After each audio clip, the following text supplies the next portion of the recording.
everyone to please rise and join me in the Pledge of Allegiance. I pledge allegiance to the flag of the United States of America and to the republic for which it stands, one nation, under God, indivisible, with liberty and justice for all. A roll call, please. Chair West? Yes. Director Bennett? Yes. Director Aranio? Here.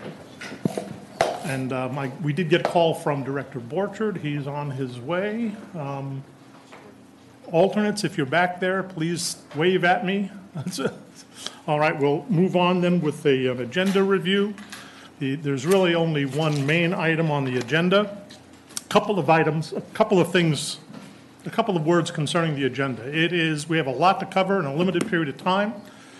Presenters have been allocated a specific period of time, and there will be, I guess after the last staff presentation, there'll be time for public comment. Because of the number of likely comments, there are comment cards in the back for people to write questions or comments. We will aggregate those and respond to them as appropriate. I'd ask everybody to use those cards because we are going to limit public comment to 2 minutes per person. Just simply because of the limited amount of time available for public comment in order to get the optimum number of people who wish to comment, 2 minutes and no more. With that, I guess there is an opportunity now for public comment on matters not on today's agenda. The 2-minute limit will apply to those as well. Anyone wishing to address the board on a matter that is not on the agenda can come forward now. Seeing none, there's an opportunity for board member comments. Any board member comments before we proceed with the regular agenda? None. Go ahead.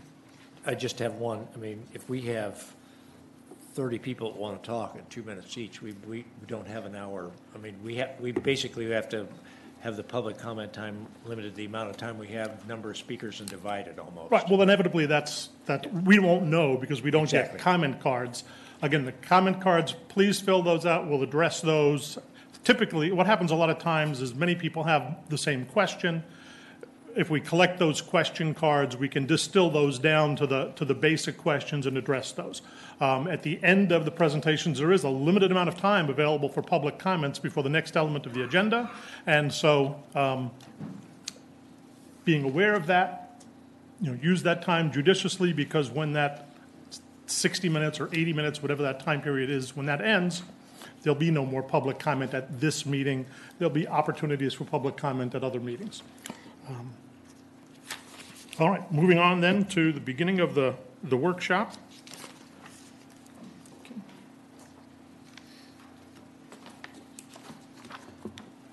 Good morning, Chair West, members of the board, Kim Loeb, Fox Canyon staff.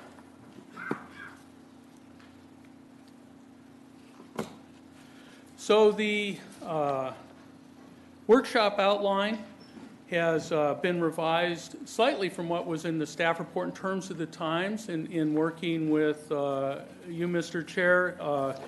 What we've done is well, we're going to start out with an introduction. That's what I'm doing now. That'll be very brief.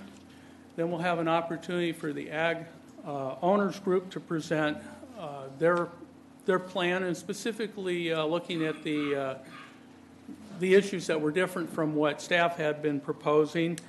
Item 3 is the meat of the workshop.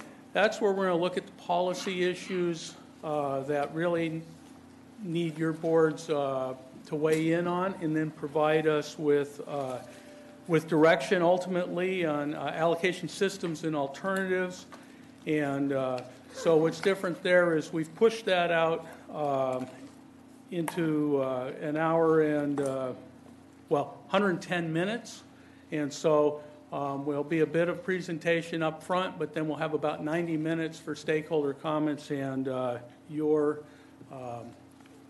discussion and feedback. And then there'll be 2 legal perspectives. Each will have 10 minutes. First will be Craig Parton from Price, Postle, and Parma, and then Steve Anderson from Best, and Krieger. And then there's a few minutes at the end of the meeting for your board to provide some feedback.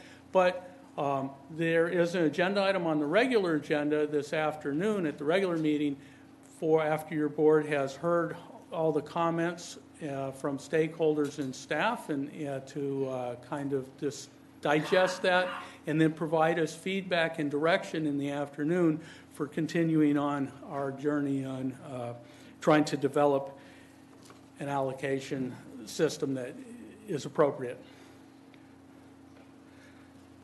Just briefly, I think everybody's pretty well familiar with the history of things, but the OPV stakeholder groups have been working on an allocation system for some time.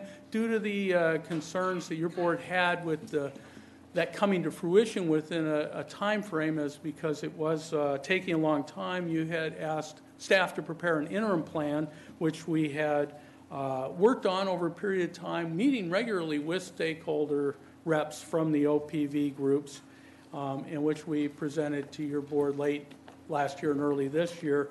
And then the OPV Ag Landowner Group submitted a white paper for a plan in March. And those principles, there were some, much of it was similar, but there were some principal differences, and that was whether it was a land-based or wellhead-based allocation system, the base period for the starting allocation, and then the ramp-down methodology. The staff had not really worked out a ramp-down methodology, but there was a specific one proposed in the OPV plan.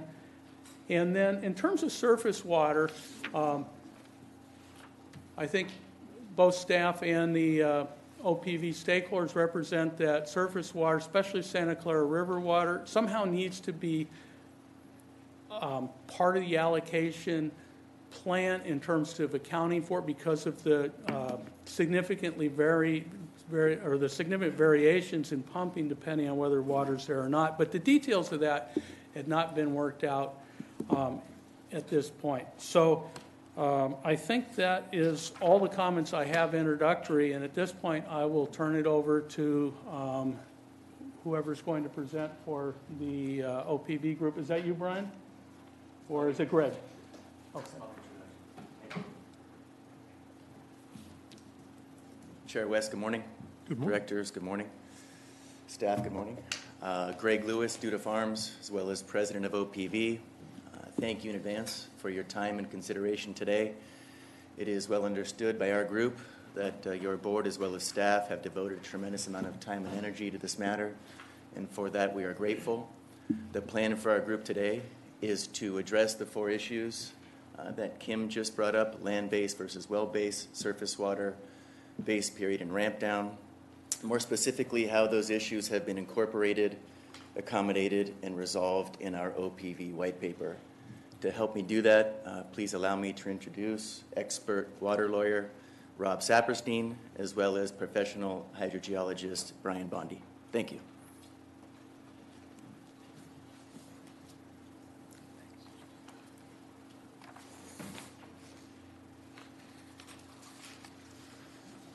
Good morning, Chair, members of the board. Fred, nice to see you here. Good morning, Jeff.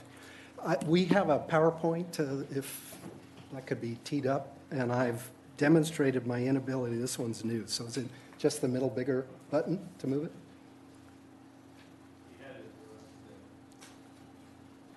Sorry?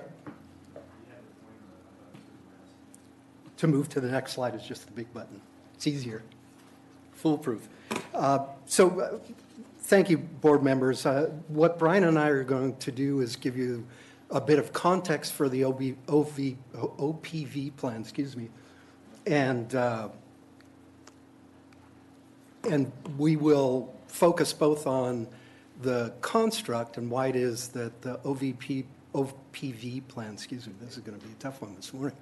The OPV plan makes contextual sense both in the context of SGMA, water law, and practical implementation for the OPV Ag members. Brian will focus on the implementation issues that are really the heart of it. I'm just going to tee up the construct and the context for all of this. The OPV plan is far more comprehensive than just the 4 points that we're going to focus on primarily today. And it's really intended to be the jumpstart for the agricultural overlying property owner implementation of SGMA.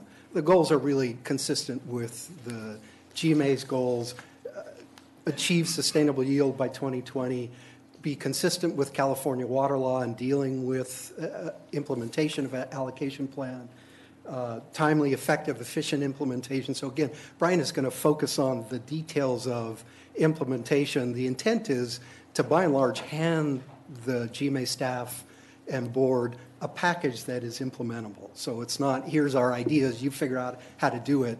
The intention is to provide the details of implementation. And don't need to go through it. The GMA's had lots of discussions about its multiple criteria of what would be its measures of success and appropriateness for the plan. This plan adheres to all of those things. So key issues from our perspective, slightly different articulation than what the staff has done, but largely the same. But what we'll do is provide some context for why the criteria in setting up the pieces are a little different than what has been proposed to staff in other packages. As I said, maybe I didn't say it quite as clearly, the intention behind SGMA is to mimic the results of an adjudication. The idea for SGMA was a recognition that, one, we need to be managing groundwater basins in the state far better than we are, and adjudication is messy and difficult. Is there some methodology that could be used to end in a result similar to what would happen in a water rights adjudication through a local-driven, more consensus-oriented process? But the terminology is a little bit different in SGMA than what might be the outcome in a litigation proceeding, but by and large, the details are the same. You know, terminology, sustainable yield is basically safe yield in a legal context. Operational yield, it's the starting point. What are the initial allocations in this basin? They will be higher than where you're going to drive to by 2020. That's the planned reduction in those allocations. That would happen in a court setting. It's going to happen here. Those are the points that we're going to focus on today. That hits to all the 4 points that staff has noted as, you know, the meat and potatoes of what needs to be part of the plan sooner than later. There are a number of other issues that will ultimately be part of the sustainability plan, the physical solution in a court setting. I've listed them there. They've been talked about in one form or another. The OPV plan addresses them. Our intent is not to focus on those pieces today. So what are the components? And the reason we're starting at this place is we think there's been a bit of confusion over the concept of hydrologic base period versus the period of years you might look at in setting initial allocation versus the setting of and the criteria that might go into the setting of an initial allocation that's going to drive you towards sustainable yield, and then how you deal with the allocation among correlative right holders, overlying right holders that have equivalent water rights. Sustainable yield, so that's where you're driving to 2020. It is the only piece of that puzzle that's based on a hydrologic base period. So that section 10.721 little v is out of SGMA. That's the only place, either in a court setting or in SGMA, you'll find the terminology hydrologic base period. It's relevant because sustainable yield is based on some look at a longer-term hydrologic cycle, wet and dry cycle, to develop a safe yield. We know this system, this area in particular, is subject to variable supplies year to year, but you want your sustainable yield to be based on a long-term wet-dry cycle. The longer, in some ways, the better. And SGMA acknowledges it. That's your endpoint. And certainly, if this were to be done in adjudicatory context, that would be one of the elements of the physical solution, is setting that sustainable yield. I would note it was done in a fashion with the GMA's plan in 1990. Ordinance 5 was in part based on driving toward what was then believed to be the safe yield of the basin. That was why the 25% reductions were put in place. That was the mechanism to get to what was then best knowledge available, the safe yield of the basin. Different criteria, different analysis to come up with the starting place. You know that, I shouldn't say it so forcefully. Our assumption as the agricultural users, and I can say this having represented the M&I folks, the assumption is the initial starting place for allocation will be higher than what we will drive to at 2020. Another set of reductions has to be put in place. That starting point, that initial set of allocations, what we would call year-to-year operational yield, and that's a term used in adjudicatory setting as well, that operational yield will start higher, but there'll be a drive path. Folks have called it the glide path here. It's the starting point, and it's not based on hydrologic cycle, it's not based on a base period, it's based on some assessment of what are the current needs and how hard can we push those current needs before the breaking point. Hopefully it won't ever be that gruesome. We've talked about what's that cliff, and the intention is, part of the GMA criteria is not to create a cliff at the starting point, that initial operational yield. It's not base period dependent, though. So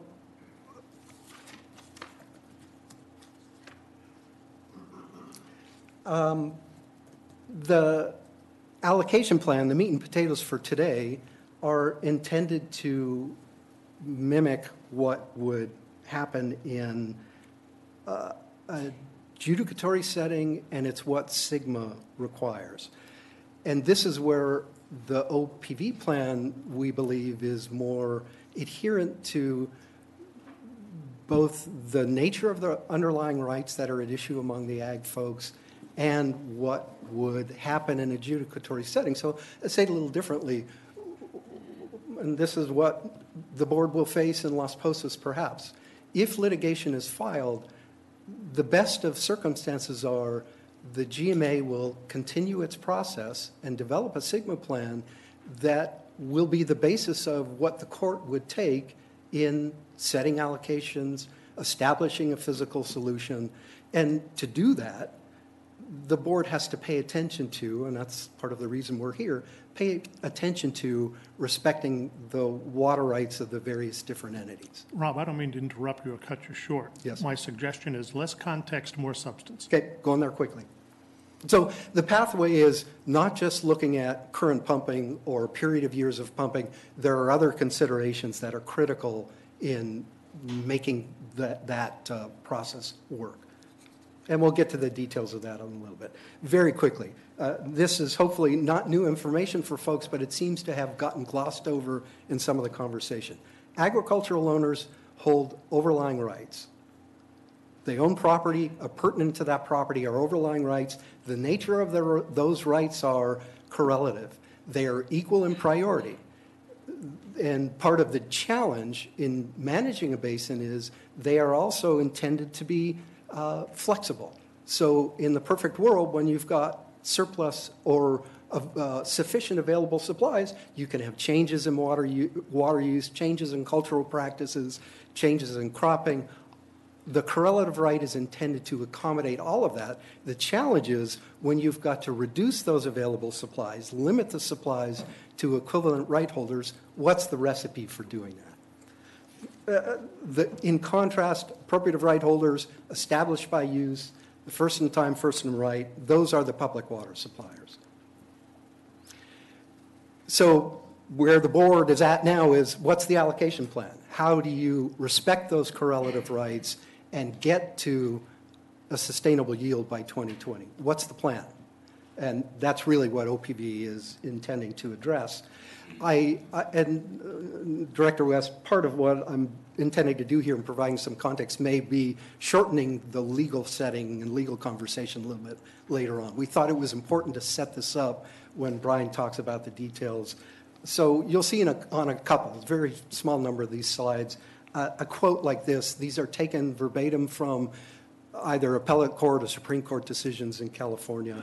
The gist of it is what I've already said. The physical solution has to respect water rights, but the overarching principle is Article 10, Section 2 of the California Constitution, that water will be put to the maximum reasonable beneficial use within the state. And that reasonable beneficial use criteria will come up in multiple different contexts. So how do you start in developing allocation for overlying owners?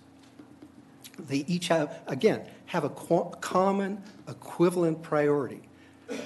It's a challenge when you've got a bunch of users that have a heterogeneous practice, different crops, different water use history.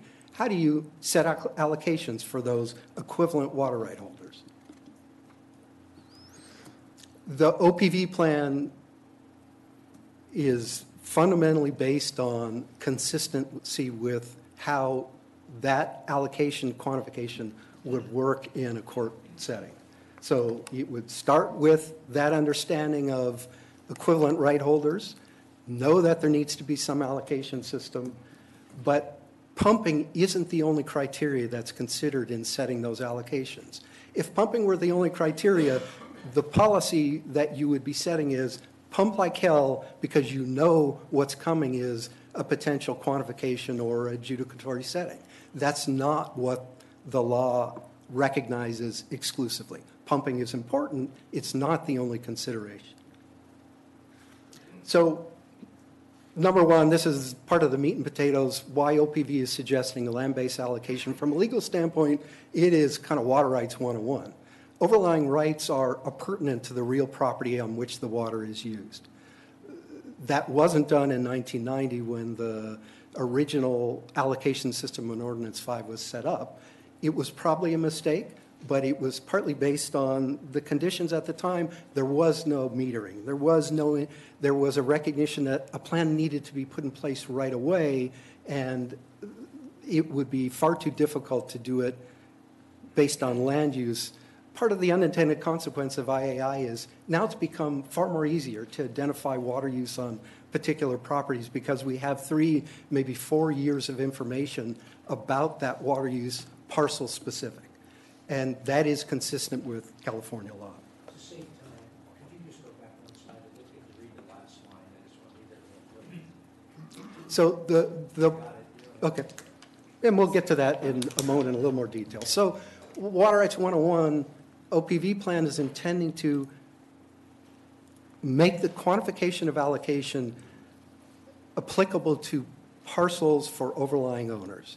And the intention, Brian will talk about it in detail, is to make that easy for the GMA to implement. We understand that this is a challenge given the current database and the current method of the way that water use reporting is occurring now. It's not insurmountable. And the intention of the OPV folks is to basically turn over a package that will make it, with a couple things that the database will need to be adjusted, relatively easy for the GMA to implement within a reasonable period of time. So, heart of it, allocation is not based on a hydrologic base period. Allocation is not based on a hydrologic base period. Different assessment that's done in determining among those equal water right holders how that quantification of their access to water supply will work. Typically, courts will use the immediately preceding 5 years to filing of the action.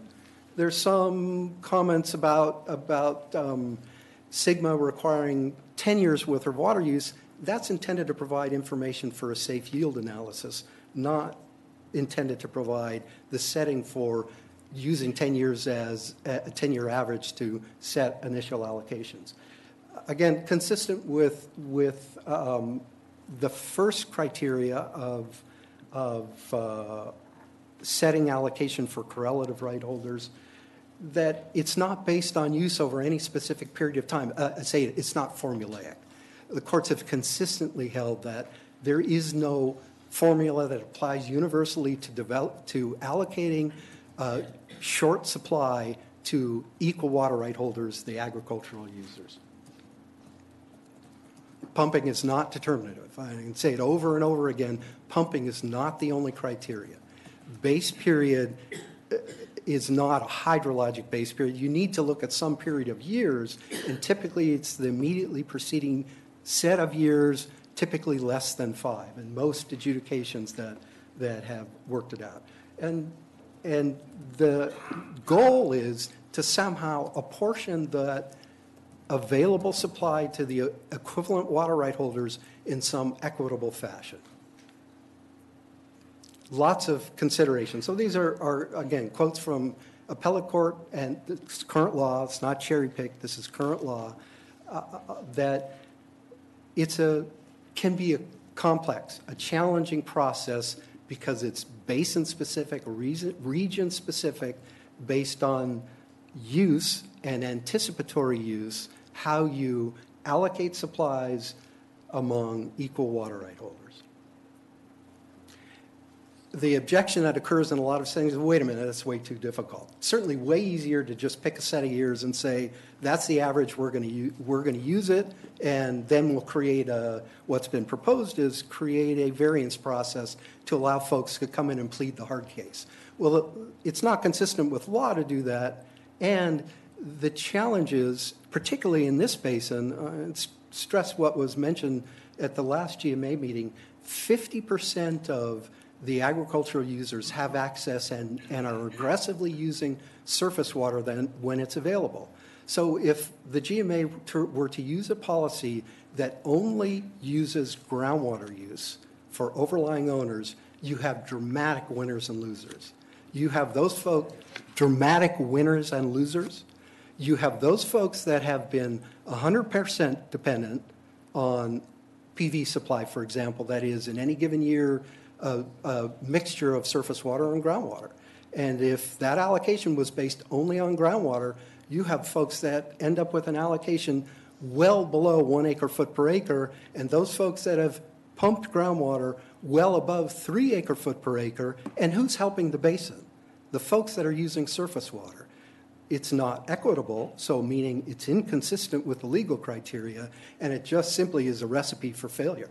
You will have, when you have other choices, maybe that's the best way to state it. And Supreme Court case after Supreme Court case has acknowledged this, that pumping alone is not determinative in setting overlying rights. So I tell you, you shouldn't. It's not consistent with law to do it that way based on pumping alone, so now it gets a little more difficult. But there is a pathway through. So yes, pumping is important. It's typically the most current period of years. And again, I'd stress, IAI has given you a good glimpse that has forced folks to live within respectable water duty for crop-specific use, so you don't have the circumstance where you have some legacy over and under allocations based on the historical allocation.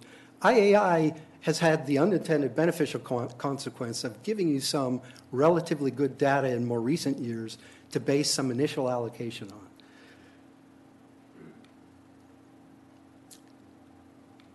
And just a word, Rob, while you're looking for the slide. Yes. This presentation was originally scheduled for 20 minutes. After consultation with Greg Lewis, we expanded it to 30. You've used more than half that time. Okay. Just be aware. Let me move through this more quickly.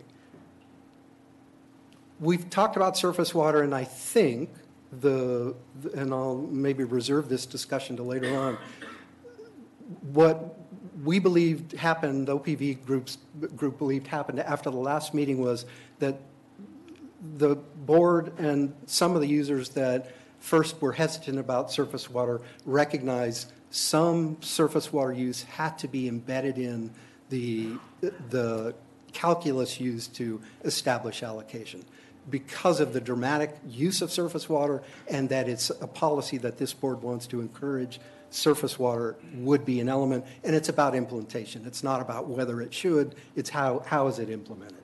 And I just simply tell you that has its core basis in California law. There are water code statutes that specifically require a court to give equivalent groundwater credit as though it was pumped for non-tributary surface water that's used in a given circumstance. The other component that I'll skip through is the last criteria that applies in setting allocation, and it also is a part of the plan that one of the elements that Brian will discuss in detail is how are you driving toward some equitable endpoint for the 2020 allocations. And what the OPV group has suggested is it should be a hybrid.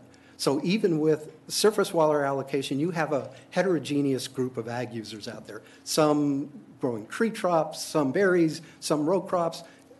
Water use may vary from, give or take, 1.5 acre foot per acre or less to well over 3 acre foot per acre. If you imposed a equivalent percentage reduction on all those users, you'd end up with the correlative right holder, equivalent water right holder, that started at 1.2 acre foot per acre, ending up at below 1 acre foot per acre, can't irrigate. Where you've got the person that starts at over 3 acre foot per acre, ending up at a equivalent reduction of maybe a little bit under 3 acre foot per acre, and they're in a wealth of riches. They perhaps have water that's available for the water market. That's not what correlative rights are intended to encourage. It's not what a court would look at. A court would look at a far more equitable approach, and the OPV folks have suggested a hybrid approach, that those that start at a very low water use will either not see a reduction or see, depending on where they start, a very minor reduction. Those that start at a very high acre foot per acre number will see a larger reduction in their overall water allocation availability. In the interest of time, I'll reserve to the legal setting and let Brian take over from here.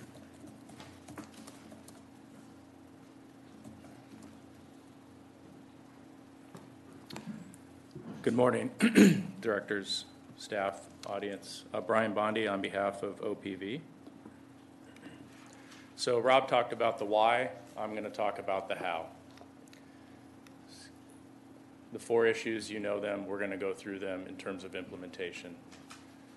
The first issue is addressing the conjunctive use of surface water supplies with groundwater within the OPV ag pool allocation.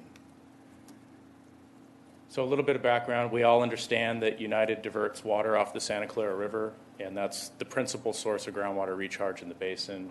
That water is sent to 2 different potential places. Most of it goes into spreading basins to recharge the aquifers. Some of that water, about 22%, is typically sent as an in lieu delivery through a pipeline to offset pumping in the distal parts of the Oxnard Plain and Pleasant Valley. By doing that, we increase the yield of the basin for all users. It's more efficient to deliver the water through the pipeline. That's why we do it, and that's why we've invested in the infrastructure. Rob already covered the issues that we would have if we were not to allocate those 2 resources together in a combined pool, so I won't elaborate on that. I do want to point out that in our discussions with the M&I groups, both Ag and M&I agree that these diversions that are normally delivered as in lieu pipeline deliveries need to be accounted for in the system. The question is, how do we do that and prevent unintended consequences? So we are proposing that the ag pool be based on all applied water from 3 sources. Ag's share of the available groundwater at any point in time, Santa Clara River diversions that are normally delivered in lieu. Based on United's work for projecting future conditions for their habitat conservation plan, et cetera, they have forecasted 2 scenarios that they are proposing to move forward with the resource agencies. If you do the math, the projections are for both of those scenarios approximately 14,000 acre feet per year on average would normally be delivered in lieu through pipelines. In the short term, that water may be recharged in the forebay instead of delivered through pipelines due to the quagga mussel issue. So we want to track that water, whether it's going into recharge in the short term, long term as pipeline deliveries. Is Conejo Creek water also included in that? No. So Conejo Creek water is an allocation exchange. The water is delivered to Pleasant Valley County, and allocation is then sent over to Camarosa. So that is not a net supply for the ag pool. It's just an exchange. Okay, small POTWs, Camarillo is selling reused water to farmers. Will that count? And maybe other people are doing it too, directly, not through the Santa Rosa pipeline. Yeah, so our plan recognizes the ability for ag operators to make independent business decisions to purchase water that's not part of the pool. So if a business decision is made to buy water that is not being funded by a replenishment project or not coming from the Santa Clara River or not coming out of the ground, that would be supplemental water and would be handled outside of our plan. Thanks. Key to understanding how the accounting will work and how everything trues up is the fact that all of these listed water supplies will count against allocation. If you use pipeline delivery, it counts against your allocation. If you pump groundwater, it counts against your allocation. If you are provided water in the future through a replenishment fee funded project, that water that is funded will be part of your allocation. So everything accounts against the allocation. This has two benefits for the GMA. It ensures that all water that's being managed by the GMA is used efficiently because it goes against an allocation. It also prevents double dipping of using any of those supplies. So really the issue is, how do we do the accounting if we have a conjunctive use pool of multiple supplies? Actually, this is something that staff worked on for the board, for the executive committee. They presented in May. Basically, it's very straightforward. Groundwater use in the aggregate will be tracked by AMI and aggregated to the total for the pool. Diversions normally delivered in lieu are reported by United. We have those numbers. So all we need to do each year is compare a couple of things. Total water use against the ag pool to make sure that water use doesn't exceed the allocations. And we need to compare those subcomponents of the allocation against their planning assumptions. So we're going to assume a certain amount of groundwater to start with, and we're going to ramp down to a sustainable yield. Each year we need to compare groundwater use against where we are on that glide path. And we also need to track and make sure that we haven't assumed there's too much surface water in our plan. The last element, how do we go back? The last point here, number 5, is something that we've built on staff's initial proposal. And that is, if we make a planning assumption about how much in lieu water we're going to have over the next 20 years, that actual amount we get may be higher or lower. The particular concern is if the actual was lower. So we're proposing that we would adjust allocations to basically make up the difference between what we assume and what we actually receive so that the pool meets its obligations. This slide shows the accounting methodology that was presented at the executive committee meeting in May. Basically what you're looking at are the red bars would be groundwater use compared against the dashed line, which would be a declining allocation of groundwater within the ag pool. And then the blue bars are the normally delivered in lieu water that would be variable in nature depending on the hydrology of the Santa Clara River system. And what we're trying to achieve here is to allow the current practices of conjunctive use of groundwater and that surface water to continue within the pool concept without overusing groundwater. So we would start with some amount of groundwater. For explanatory purposes, we're assuming 100,000 for the whole area, 60 to ag, and we would assume 14,000 from United's projections of the normally delivered in lieu water, and we would ramp down from there. What we've built on top of this is the element of making sure that if the actual surface water deliveries over time, or normally delivered in lieu water, deviates from the planning assumption, how do we address that? So to do this, we're showing this in a slightly different form, not bar chart, but with the line chart. You would have your 14,000 of assumed normally delivered in lieu water. You would have your, we don't have a pointer here, You would have, in the dark blue, this would be your ramp down of the groundwater. The two added together gives you the total pool in green. So we would be ramping down from a starting point of total water, 74,000, to 50,000 total water over the 20 years.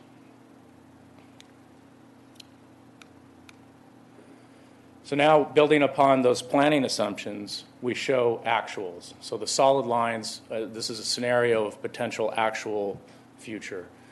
Actual groundwater use in the dark blue, actual normally delivered in lieu water in the light blue. And what you can see is they're the inverse of each other. So when the in lieu deliveries are less, groundwater pumping is more, and we're bouncing above and below the reduction for groundwater, and we're bouncing above and below the assumptions for the in lieu deliveries. The way we've done this is we assumed that all allocation would be used each year. In reality, there would be carry forward and the green would be going above and below, but that's kind of beside the point for the purposes of this explanation. The red line is showing a tracking of your cumulative deviation from your groundwater use relative to the allocation. So that's the negative numbers. So early in the process, we're using more groundwater because we're trending lower than our delivery assumption for in lieu. What we would propose is to look at this every 5 years, and if we have a negative balance on what we're calling the groundwater flex, we would implement, and in this example, there's the numbers, and then what we would do is we would reduce the groundwater suballocation to ensure payback of that deviation within 5 years, and so we would reduce the groundwater allocation until that's paid back. So you can see that happening. The groundwater allocation goes down a little bit. Once the red line gets up to above zero, the allocation goes back. And we would look at this every 5 years and go through this process to true up and make sure that our total groundwater use is not deviating from the planned reduction in sustainable yield. The other thing that we would propose to do is after we get 5 years into the plan, instead of keeping that 14,000 planning assumption, we would allow that to change each year and just become the running average of the actual deliveries.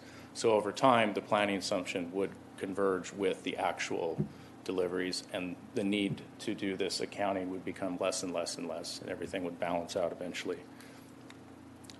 The benefits of this approach is that, of course, it facilitates the continuation of the current mode of conjunctive use. It promotes, again, the efficient use of all water supplies because they all count against the allocation. Again, guarantees no double dipping. And if we were able to implement this approach, OPV would be prepared to forego the request for the borrowing that's been talked about in past meetings. Initial allocations. Rob already covered this background, so I'll skip this in the interest of time and just get to the details. So we have proposed basing initial allocations on a recent period of time. Our white paper proposes 3 years of IAI reporting, 14-15 through 16-17. Under our system, each land parcel would be assigned a percentage share of the total ag pool, and that would be the allocation for that parcel. And we're proposing to do that based on the highest water use on that parcel from those 3 years. One of the reasons we're focusing on these 3 years, or at least the period of time where we have IAI data, is because it's been under emergency ordinance. And we believe that that has leveled the playing field in a couple of ways. The other benefit is that emergency ordinance has implemented lower IAI restrictions. It's trended folks towards more efficient water use, but it's also included a cap. And so our allocations would not consider any water that exceeded an IAI allocation or the overall cap. That would not be allowed to contribute towards an initial allocation. Really what we're trying to do here is ensure, as Rob talked about, that allocations as best as possible reflect recent or current use patterns. There's been variability in what's grown on different parcels. We've had, in the last 15 years, still even trees converting to row crops, and so the longer you go back, the more the water use gets out of balance with what's happening today. Again, Emergency Ordinance E tightens, levels the playing field. There's been a lot of negative things said about IAI, but the truth is it's been the tightest water use efficiency requirements that ag has had in the entire history of the GMA. And again, the ag cap ensures that there hasn't been any unreasonable use during our determination period. We've heard concerns from some board members that perhaps people have been running up their pumping ahead of allocations. At least since we've been in emergency ordinance E, your cap has effectively eliminated that, or at least mitigated that potential. The other reason is the reporting provides data linking water use to land. We know it's not perfect, but it's the best data we have. So OPV is open to some potential refinements. We know there's concerns about 3 years being a relatively short period of time. We also know there's concerns about using the single maximum year. I think OPV is open to talking about a slightly longer base period. Perhaps we could extend it to 4 years by incorporating the most recent year of reporting. OPV would be concerned about going backwards in time because that would take you out of the emergency ordinance E period and would remove all the benefits I talked about a moment ago. Reduction endpoints. So we talked about building equity at the beginning of the plan. The reduction approach is necessary for addressing equity over the 20-year reduction and then beyond. When you look at how you reduce allocations, what we conclude looking at the data is the majority of the users in the middle, maybe the middle 2/3, are not really sensitive to the reduction method. The reduction method you choose really impacts low users and high users, and that's where we need to try to achieve equity. So the three possible ways to reduce allocations to an endpoint, and Rob kind of covered this already. Proportional, everybody reduces the same on a percentage basis. Flat would be you would reduce everybody to the same amount of water on a per acre basis. And our hybrid approach that we're recommending is mathematically exactly between those two. And the idea behind that is that it addresses the inequities of both the proportional and flat systems on the low and high users. I'm not going to go through this slide. The point of this is to show we've done our homework. We have modeled the GMA IAI data on a per acre foot basis for every account in the OPV area. We've looked at what their initial water allocation would be under this plan in the gray, and we've modeled the 3 different reduction methodologies to the endpoints showing there with the black line and the red and blue bars. The long and the short of it is that with a proportional reduction, what happens, as Rob mentioned, is you reduce the low-end users to a point where they don't have enough water to irrigate even the lowest water duty crop that is grown in the area. On the flip side of that is that you are leaving the higher water users with the higher amount of water. If you reduce to a flat endpoint, you have the opposite problem. You would be imposing a very large reduction on the high water users and actually moving that water over to low water users and giving them more water than they need. Both of those approaches have inequities built into them. The long and the short of what the hybrid does is it smooths both of those out and tries to balance that out, and that's what these graphs are intending to show. For the average water user, the different reduction endpoints all stack on each other. It doesn't matter if you're in the middle. You end up in the same place. For the high water user, the hybrid in red is balancing between the very large reduction you would have if you went with a flat approach and the lower reduction you would have with the proportional. Vice versa with the low water user.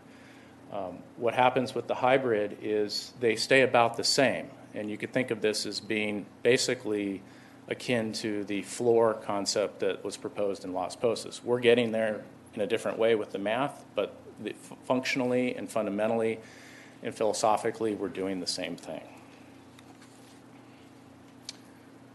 So OPV believes the hybrid's overall a more equitable outcome. We believe it helps address some of the board's concerns about running up pumping ahead of allocations because the highest water users in our system would be reduced more than compared to proportional reduction. So we think this better addresses the principles, and we want to note that this hybrid is the result of compromise within the OPV group. We had folks pushing for proportional, we had folks pushing for flat. The hybrid was born out of that compromise between those two schools of thought. I'll skip this slide. Hopefully you've been putting this together as we go, try and save time, because I really want to get to the land-based allocations, because there's a lot of questions about how this works. Positive attributes, I'll skip that. Rob covered it. There have been 3 options for doing land-based allocations that have been talked about. One would be an IAI style reporting, where basically right now, you have a land-based allocation already in IAI. Well owners report against the land they serve. They're attributed an allocation based on what was grown. I think we all understand that. Under this system, it would be the same, except you wouldn't do the crop part. You would just report the land and use the allocation that's associated with that land. There's a couple of problems with that. One is multiple well owners could report against the same land, then the GMA would have to figure out who had the right to report against that land. So there could be double use of allocation. That's a problem. The other problem with this is, what do you do with carryover? Who gets the carryover? Ideally, the carryover should stay with the land, because that's where the allocation came from. And there's no clear way to do carryover with this approach. The other approach is an irrigation circuit concept, which is actually something Marty Gramco came up with, and he can correct me if I get it wrong, but basically the idea is you would identify areas within the basin that function as a closed system with respect to land and water, and you would report on that closed system. Some of the challenges with that is we have to define what those different circuits are throughout the entire OPV area, and that would take some effort. It's not impossible, but it would take time. The other issue is those circuits aren't static. They're subject to change. Land gets sold, leases change, wells go down, water supplies shift around. That would all have to be tracked and updated.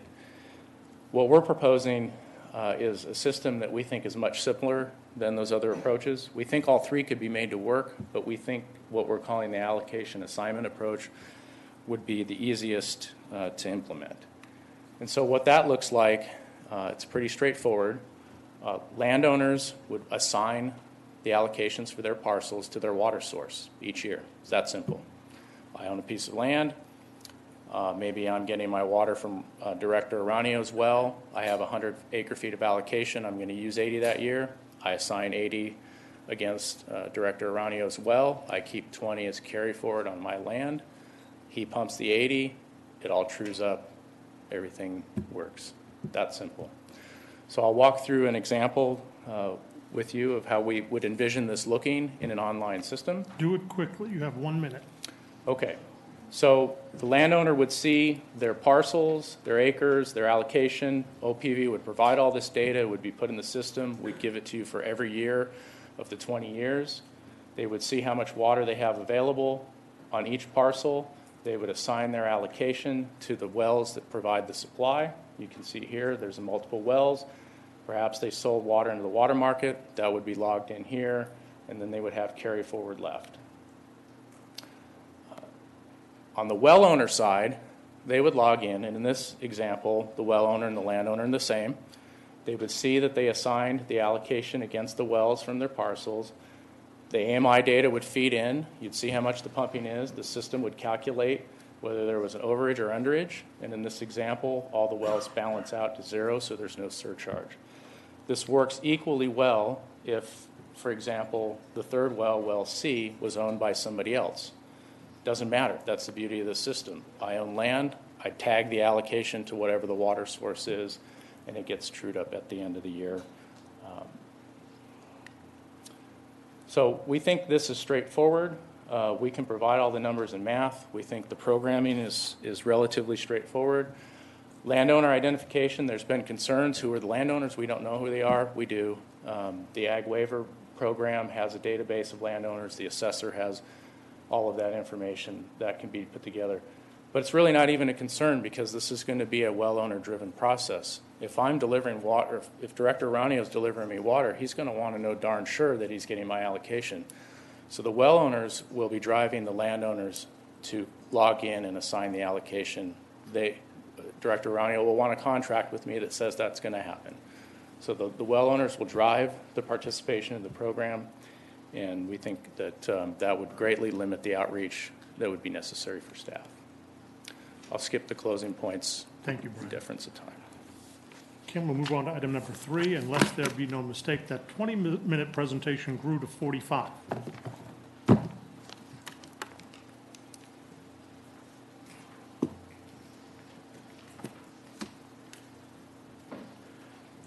All right, thank you, Chair West, directors. We'll run through this pretty quickly in the interest of time. Good, it looks like they're bringing it up. So Brian did a good job, and Rob, in terms of focusing in on those key different points. Let me move up to, whoop.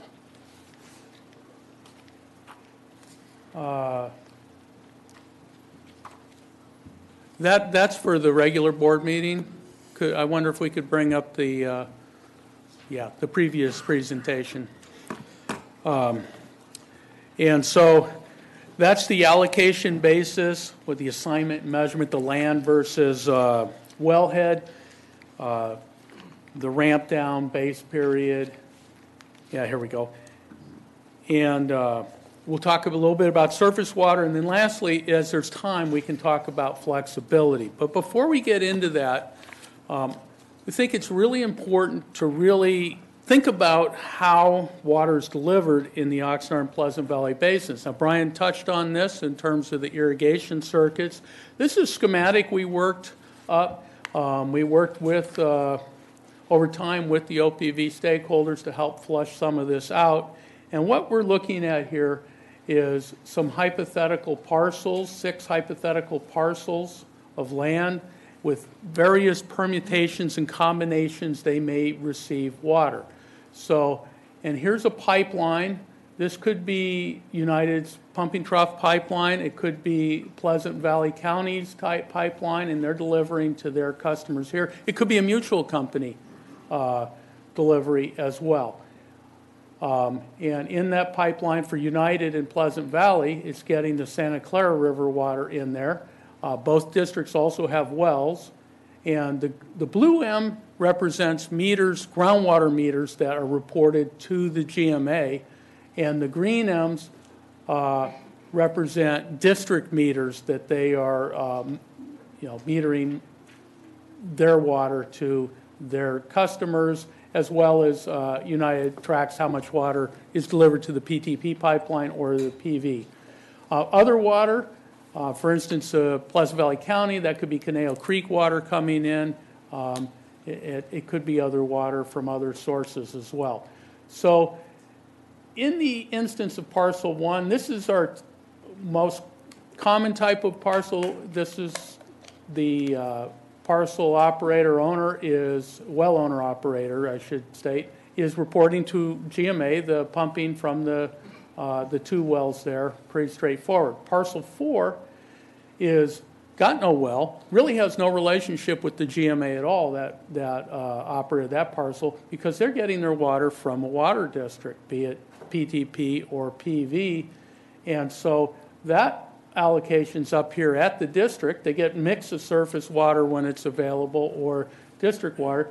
You have received some correspondence from several folks who I think are in this situation. They're concerned that as we change allocation systems, that's going to strand their parcel without any water. But I think that's a misunderstanding, because they don't have any allocation. They haven't been pumping water. They haven't been reporting to us. They'll continue to get their water from their water district or their mutual, as they always have, who has the allocation up here. It's just how we're changing the measurement and allocation up here. The land-based, can change things a bit, and we'll talk about that in a minute.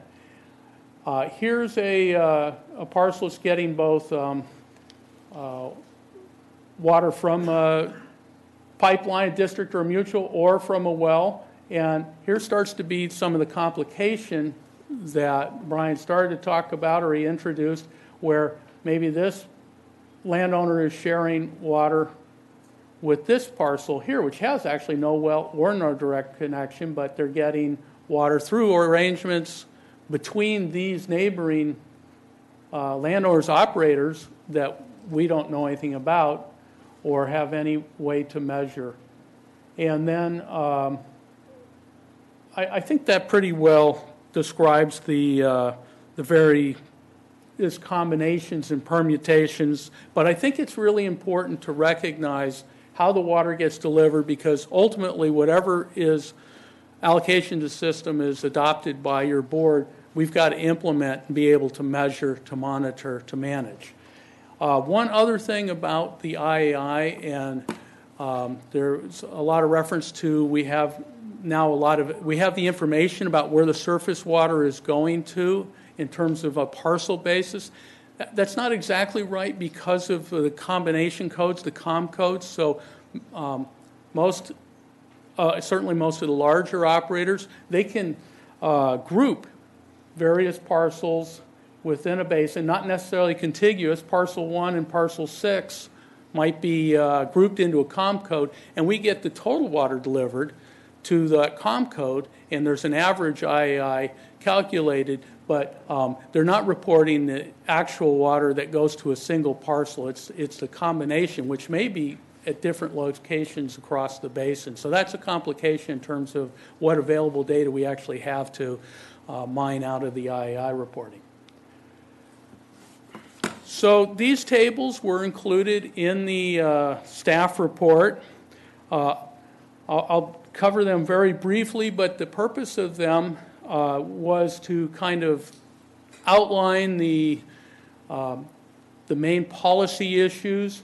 For most of them, there's two sort of fence posts on either side, if you will, and then we look at the legal, technical, physical, administrative, logistical, temporal, and the opportunities and obstacles under each of those categories. And this is not meant to be a finished product and end all. This is all of them. This is a work product, a working product. We expect that stakeholders are going to give us a lot more information and help fill this out. But it's a tool to help focus thinking about the policy issues. So the first one, which was labeled individual allocation basis in the staff report, but we realized that was a little misleading. But the allocation basis, should it be based on historical use or flat acre foot per acre? Now it's going to apply, some of these issues apply both whether it's the starting allocation or whether it's the ending allocation. And with historical use, it's consistent with what we have been managing over time. We have the records. It can be implemented relatively quickly. But it's possible historical use is not might be unreasonable, might not be the most reasonable use. Flat acre foot per acre, it doesn't recognize the actual use of the water. It's just, it would be determined by what is the sustainable yield of the basin divided by the irrigated agriculture, and that is what the flat amount is. Can I ask, what's the difference between the bold and the non-bold? The difference between the bold and the non-bold is we weren't going to go through all the pieces, and this was just staff's sort of key issues that we wanted to highlight. So, think of it as highlighting. In terms of this goes hand in hand with that assignment, and this is the wellhead-based versus land-based. This was labeled allocation application, but it's really the assignment and measurement. How is the allocation assigned? Is it assigned at the wellhead or is it assigned to the land? As you heard, the OPV is suggesting it should be, or proposing it should be assigned to the land. Wellhead, of course, is how we have always measured and managed the allocations in the GMA. We have AMI being installed at the wellheads, and that's straightforward to implement because we're already doing it. Land-based, there are some advantages to land-based. One of them that is an advantage that's been pointed out is it might facilitate tracking of new water more easily. But it certainly created the need for a new system that would have to be developed from the ground up. So it wouldn't be a fast implementation. There is some concern it could make enforcement of overpumping more difficult. The ramp down to sustainable yield. So you heard from Brian he talked about this quite a lot. So I won't spend a lot of time with it other than say proportional ramp down is just that, a simple percent. The ramp down to flat would be moving to the flat acre foot per acre. I have a chart here that kind of shows 3 hypothetical pumpers. On the left is the proportional ramp down, and say this pumper 1 is starting at 100 acre feet per year, and it's determined that the sustainable yield's 30%, 70% of current pumping, so you have to reduce 30%. That means in 20 years, that pumper has to come down to 70. Pumper at 50 acre feet would end up at 35, and say this pumper's pumping 20, comes down to 18. So that's the straight proportional. The ramp down to flat is the determination of what the sustainable yield of the basin is divided by the irrigated acreage, and notice that the y-axis is different. Now we're instead of measuring the acre feet per year, we're looking at the acre feet per acre of applied water, and these are 3 hypotheticals, not necessarily the same pumpers. Here's one starting at 4. They're going to have to come down to, this is presumed just hypothetically 1.75 acre feet per acre is the sustainable rate. This pumper, maybe they're applying 2.5 acre feet per acre. They're coming down to that. And here's one, this is a real low water use pumper, perhaps at 1 acre foot. They actually end up with a higher allocation at the end. Everybody from there on after 20 years is at 1.75 acre feet per acre. Now, the OPV proposal, as you heard Brian say, is a mix. It's a hybrid of this. It's a little more complex. The figure he showed is where the ending allocations would be for COM codes. But in order to show what that ramp down would look like, would be more complex because you have different. You're changing the unit of measure. The base period. Kim, question. Yeah. Since you did not do analysis with the hybrid, does that mean you're not considering it, or it's not, you need more time, or? Can I answer that question, Kim? Yes. So for this, Director, we're just presenting the facts. It's not considered. We just never got to the endpoint on that. So what we tried to do here is present the policy issues. You can see the policy issues on the right. We gave you the fence post. Service is equal cut on the left. As you move up on the right, the low user gets a windfall and the high user gets hit. And those are the criticisms we've been hearing about that portion. When you saw Brian present, he said people in the middle stay about the same and the high people are going to give to the low people. That's just a policy issue you have to wrestle with, and we're just presenting those policy issues to you in this arena. Right. Okay.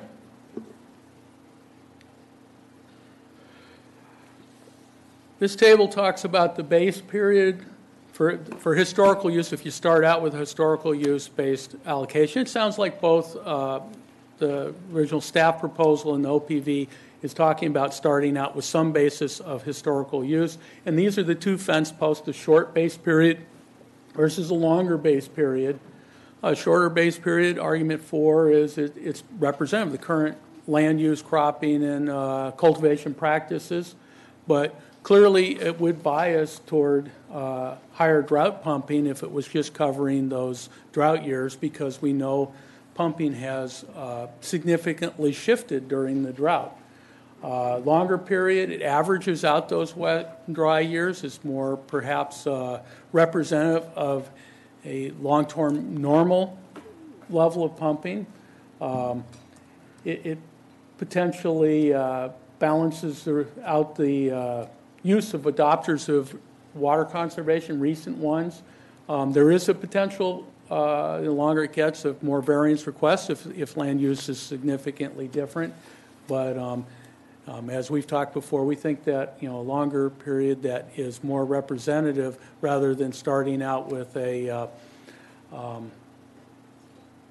pumping that represents unusual drought pumping might make the most sense as the way to move forward. And then surface water. I think surface water is not controversial in terms of staff and OPV both agree that certainly the Santa Clara River water needs to be accounted for somehow into the allocation system. We want to have an allocation system that encourages conjunctive use. It's not controversial that surface water, it's beneficial to the basin for surface water to be used when it's available. But the details of how that's done, that's where things get complicated. And so I won't dwell on this slide, but I just will come back to this figure and say that we think it's fairly straightforward if at the district level is where we measure how surface water is delivered, because the districts are metering the water they're delivering to their customers. But once we start getting beyond where the districts measure and it starts moving out to other parcels, we don't have any way to track or measure that unless, and as was mentioned earlier, we know that changes over time. So this, as water's available, it may be supplied here, or maybe these guys don't like each other anymore, and it says, no, I'm not going to deliver it there anymore. And so we do know these change, and to track it beyond this point to the land level is going to be much more complex. And then lastly, flexibility. We did hear today that there is, the OPV folks are thinking about reconsidering the borrowing. These are the two methods of flexibility that have been proposed, the accrual and the borrowing. Your board has expressed a lot of skepticism about borrowing, and it would have to be implemented very carefully to not get things upside down, because as reductions occur over time to get the sustainable yield, there'd be less available water to pay back. Accrual, of course, would be saving for later years. Arguments for that is it does encourage conservation. There wouldn't be overpumping in any given year. But again, there'd have to be constraints put on that to make sure that there isn't, it doesn't get out of balance, that there's not too much water accrued and we don't get into a credit situation, and how much could be used in a given year. And those have been discussed and they continue to be discussed, but those are some of the policy issues there. So that concludes my brief layout of the policy issues. And so at this point, I would turn it back to you, Mr. Chair, to open up, unless the board has any comments or questions on what we've talked about, to turn it over to the meat of the workshop here to get stakeholder input. I just have one question. I have a lot of questions, but just one for you in the Sure. interest of time. And that is, when you say surface water in the OPV presentation, they say surface water only, the surface water coming from off the Santa Clara River, not including other surface water. Are you, in your presentation, are you talking about all surface water or only that limited surface water that comes from Santa Clara? Well, we believe that accounting for Santa Clara River water is critical for the success of the system. If other water could be included, I think that's not what they're proposing. The reason Santa Clara River water is... So can I answer the question? Only Santa Clara. That's it. I know why Santa Clara is. I'm trying to Okay. ask, does your proposal up there? No. Okay, thank you. Only Santa Clara. Thank you, Jeff. Thank you, Kim. If no other questions from the board, this is I think we have scheduled until roughly 11 o'clock for public comment. This is the opportunity for members of the public to come up, ask questions, make comments on the matters that you've heard discussed here this morning, if you wish. And just to refresh everybody's recollection, there'll be a 2-minute time limit, so please get to the point. If I could ask, when do we 11 o'clock, at the end of the public comment period. Debate or at? Ask questions, it's board discussion at 11 o'clock is what's scheduled.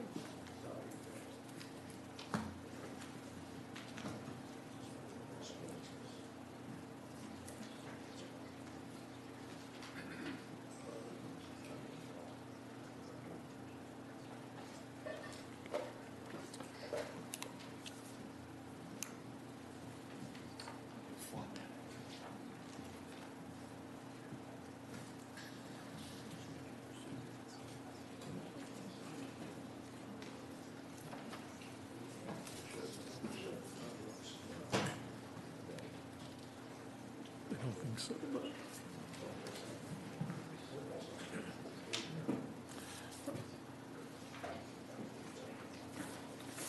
Understand.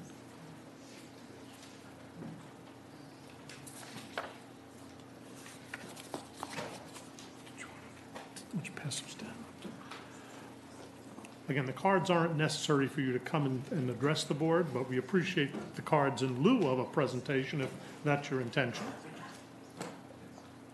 I couldn't tell from some of the cards whether they were simply an indication that somebody wanted to speak or whether they intended to take the place of a presentation at the microphone. So that having been said, if there's anybody who wishes to ask questions or address the board about the subjects that have been discussed this morning, please feel free to come forward to so.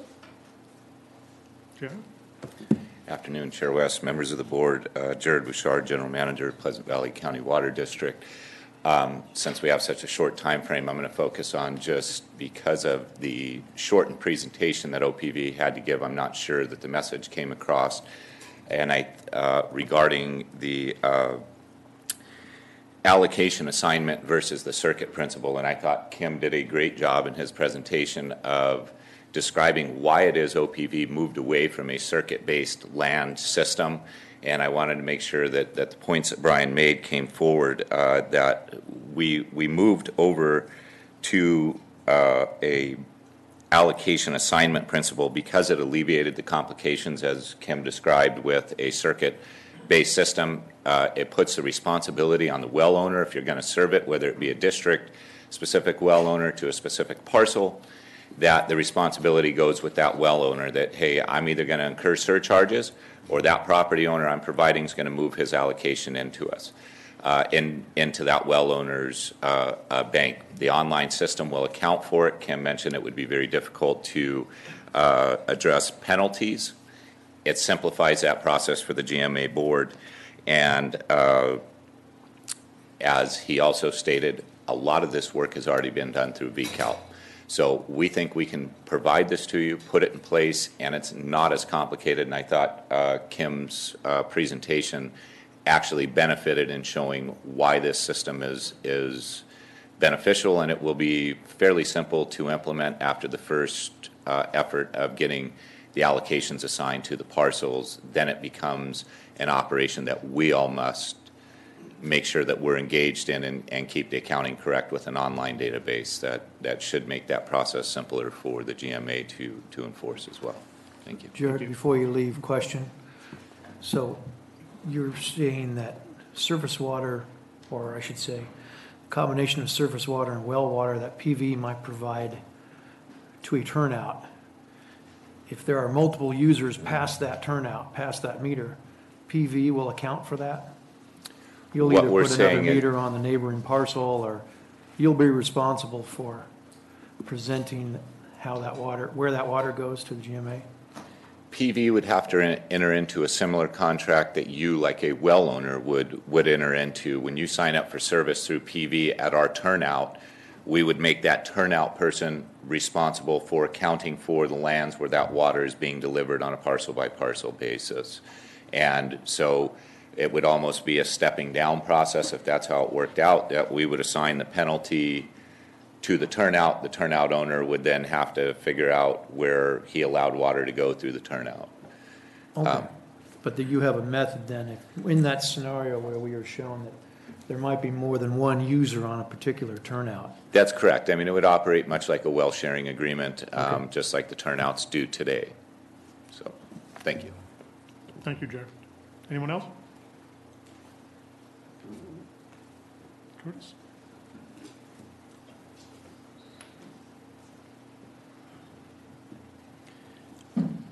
Chairman, members of the board, Curtis Hopkins, Hopkins Groundwater.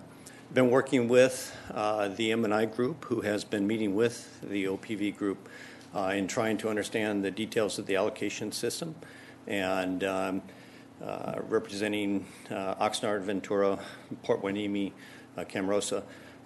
In concept, we agree with the system moving away from an efficiency-based system to a fixed allocation system.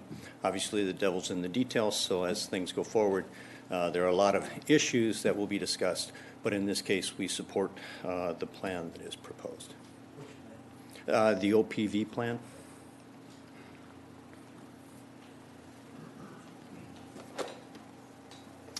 Thank you. Anyone else?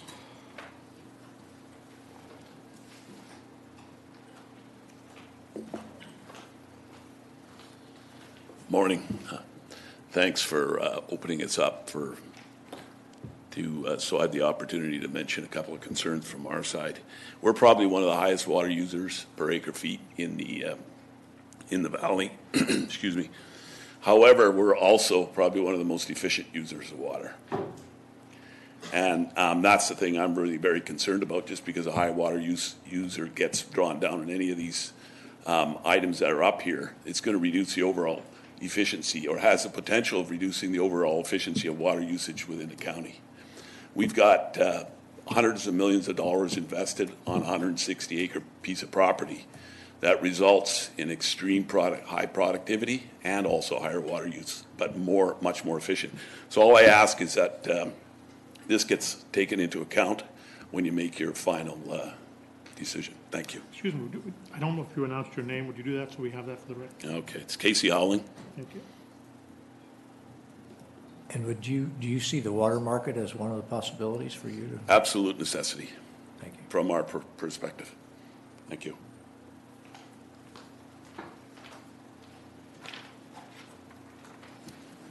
Good morning, Chairman West and Board of Directors. My name is Alden Broom with Broom Ranches. I've been participating with the OPV group, and I appreciate Curtis's and the city's comments relative to their support of our plan and the removal of borrowing and the incorporation of the surface water. I guess where I would like to focus, and appreciate the patience that you've given our group, is reasonable beneficial use. It's the cornerstone of our complex water rights laws in California. It applies to all water, and that's why we think our plan addresses it in a more comprehensive fashion. We think our plan deals with the potential for unreasonable use of water because it creates a relative value, water against land, that can be tracked. We think the utilization of a recent base period is more in tune with the law, and it incorporates the adoption of best management practices and land use circumstances that exist today on the Oxnard Plain and Pleasant Valley basins. And I think Brian made the points, which I would like to reiterate, that the IAI is a significant reduction relative to the original irrigation efficiency program. That is a cap. That helps set, in order, as he mentioned, level the playing field for those who have adopted irrigation efficiency and those who have been slower to do so. I think there's more ways to deliver and use water efficiently today than 10 to 15 years ago, and there's plenty of examples out there that we can go into for you. And these technologies are continuing to evolve. The standard for reasonable beneficial use is an adaptive standard. We understand we're moving to a fixed allocation, but I think that requires some consideration. So those are my brief points, and I hope you support the OPV plan. Thank you. Chair, before the next speaker, is it possible to get the volume turned up on that mic? I'm having a hard time hearing the speakers.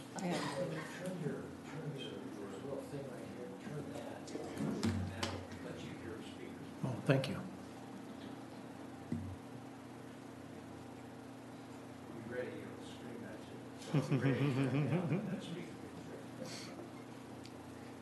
Next.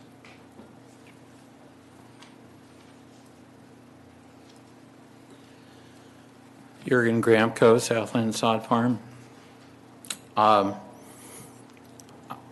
As you know, I oppose the OPV plan, but only for two fundamental reasons. I don't have a problem with the surface water issue. I don't have a problem with the land base. But where I do have a problem is the initial allocation and the final ramp down. And the reason is that the 3 years that are being used are 3 years that were subject to the IAI, which was subject to a 20% or 25% cut. And that cut did not impact on everyone equally. If you look at the IAI reports, 40% of the reporters used only 70% of their allocation. They had way more water than they needed. Only about 20% of the reporters were up in the 90% range where they were being squeezed. We were one of those. And in raw numbers, TEA average against the IAI usage, we dropped 15%. So we lowered our water use 15%. Many others did not. So there's an inherent inequity there.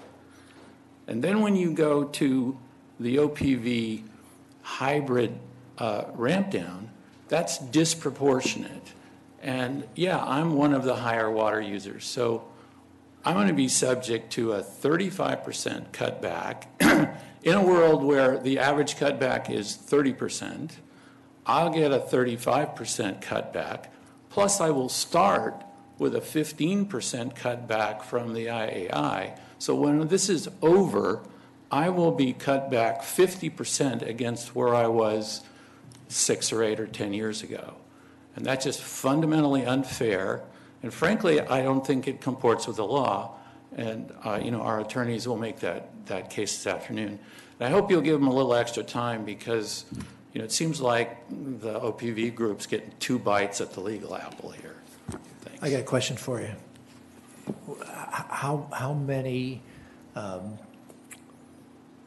pumpers out there you think in your situation where IAI caused them to actually cut back while other people were not having to cut back? I looked at the numbers, and about 20% of the pumpers reported 0.95 or higher in terms of their utilization of the irrigation index. So I think about 20% of the people are in my situation, or either being close or having had to cut back. Thank you.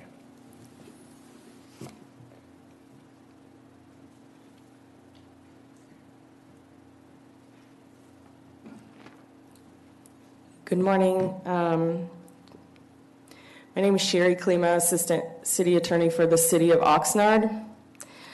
City of Oxnard supports the agricultural community and recognizes its contribution to our city and to the region and the entire country. Agriculture is strong, and it's a very high priority for our city council and for our city to continue its strength. So Oxnard generally supports many of the concepts in the OPV plan. More specifically, Oxnard recognizes that the agricultural community will have to undergo very large changes to adjust to the GSP. And the city understands that flexibility is critical to ensuring that our agricultural community is able to continue to prosper through this change. So Oxnard is comfortable allowing the agricultural pumpers to include surface water in their calculation for the first 5 years and utilizing United's determination of the average availability of such surface water. This depends, however, on our understanding that surface water to be approximately 14 acre-feet per year. After that first 5 years, if due to low amounts of surface water, the agricultural pumpers have pumped more than their due amount of the groundwater, Oxnard supports allowing them to true up by underpumping that amount in the following 5 years. and allowing such a true-up every 5 years thereafter, provided that no underpumping occurs in the last 5 years, of course, of the GSP. Oxnard would like to see United's determination of the average availability of surface water revisited after the first 5 years and then annually thereafter. And the city doesn't wish to comment on other details of this proposal. Thank you.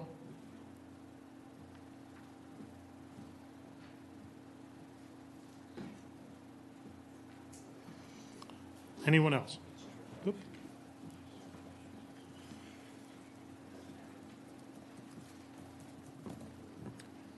Good morning, Chairman West and members of the board. I'd like to make 2 points. I'm John Grether, a low water user in the Oxnard Plain area as a citrus grower. The first question is I am generally in support of the OPV plan, but I do have a question of clarification. If the plan is to initially have a significant cutback to agricultural water use because of a split between M&I and ag in the 40%, 60% ratio, then to me the problem becomes your starting point is not the numbers that were presented in Mr. Bondi's graph. They are significantly lower numbers, as Jurgen alluded. The problem then is that if you take the highest year, those of us who have permanent crops who consistently use the same amount of water each year are at a mathematical disadvantage. And I think that needs to be clarified as to whether the starting point proposed by OPV are Brian Bondi's numbers based on the actual IAI reported numbers over the past 3 years, or if they are ramped down right at the bat, right after the starting point.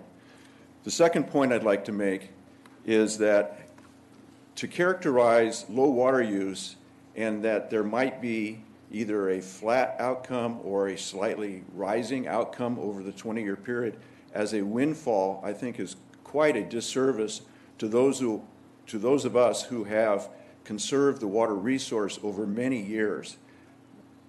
Were we to have a significant cutback on a proportional system or even a modified hybrid system, we would end up with no crops to grow. So there's a counterbalance to all these issues. It's a zero-sum game, but we could end up with actually zero. Thank you.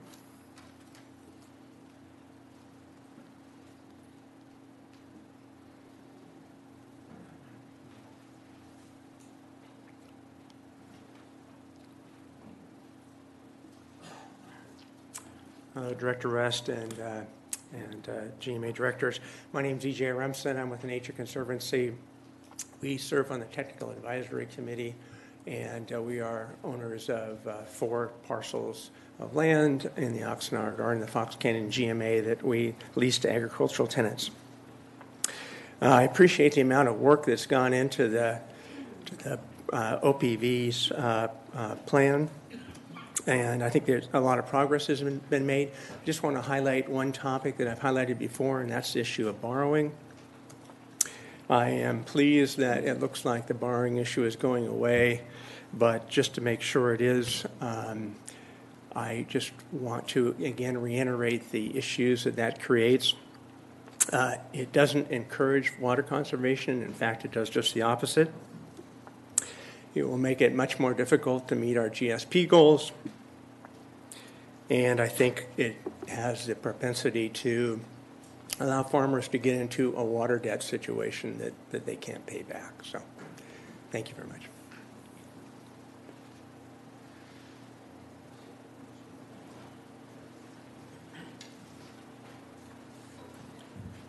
Tony Stafford with Camarosa Water District, and Camarosa staff supports the OPV proposal that was put together today. We haven't taken it to our board yet, but Camarosa has participated in this for a few years, both with M&I and in conversations with Ag. So, thank you.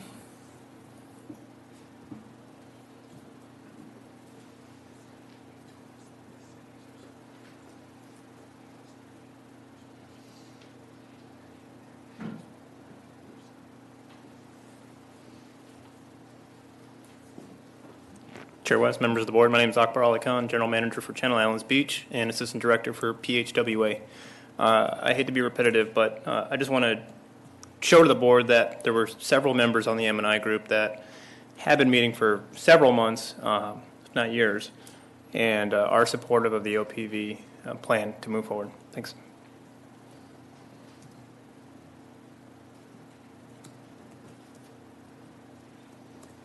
Anyone else? Then we will, come ahead.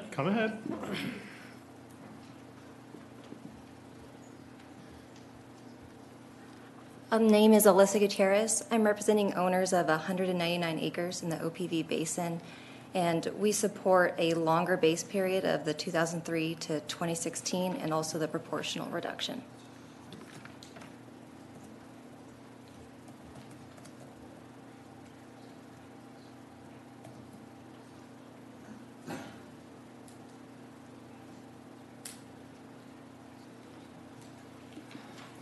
Just quickly, Martin Gramco, Southland Sod Farms. I want to address the reasonable and beneficial use issue. I'm not a lawyer. I'm a grower. And there seems to be some correlation in thought that more water use per acre is somehow not as beneficial as using less water use per acre. But what about the productivity that those acres are providing? Is that's not coming into concept? I'm probably one of the most efficient or beneficial users of water is sitting right there. Yet his water use per acre is off the charts. But his productivity per gallon of water is also off the charts. I would ask anyone out here that's growing in the ground whether they can produce as many tomatoes or a crop per pound per gallon of water as you can under that controlled environment system. That's where the beneficial use of water is. So I just want to dispel the notion that just in general, because you use a lot of water per acre or a lot of water at all, that somehow that's not beneficial. On the surface water allocation piece, we support we don't support the OPV plan, but we do agree that the surface water needs to be taken into account.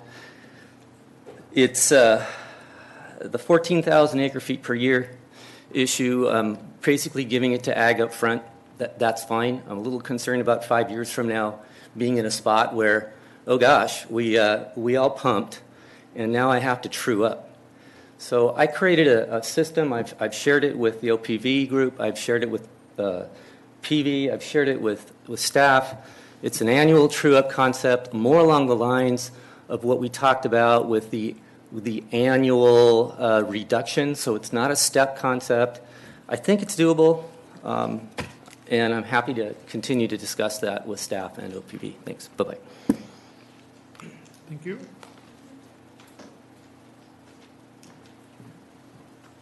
Hi, Greg Lewis, grower operator, OPV. Agree with Marty 100%. It's not, in my opinion, it's not about efficiency. There is no one more efficient than the Gramcos in growing sod or Mr. Howling in growing tomatoes. What this comes down to is adopting and implementing a plan that spreads the pain evenly between all operators, and that is our greatest hurdle today. Our plan, we feel as though, is a compromise between the historical and the flat. The historical has the potential to create huge winners and losers because it's based on irrigation practices dated 15 years ago. How is that going to be relevant in 20 years from now? Irrigation practices today and into the future are nothing like they were starting in 2003. So it's about spreading it evenly, and the historical approach simply just does not do that. We believe the hybrid approach gives everybody what they need. Now, for the gentleman who is the highest water user, we feel as though that's not quite an apples to apples comparison. Marty's right. No one can do outdoors what Mr. Howling does indoors. I think you do under 100 acres of glass what it takes someone 5,000 acres outside to do. But we also need to take that in context. The gentleman's water use is very low in the aggregate. I think he's using 400 to 500 acre feet total of a potential 75,000 acre ag pool. So you don't write policy that caters to the very, very high water user or the very, very low water user. You write policy that caters to that mid 80% that is not impacted greatly by the hybrid, and you accommodate the gentleman who uses a high amount of water and the grower that uses a low amount of water. But you just don't write policy that caters to those operators. You write policy that creates the least amount of potential for litigation. Thank you.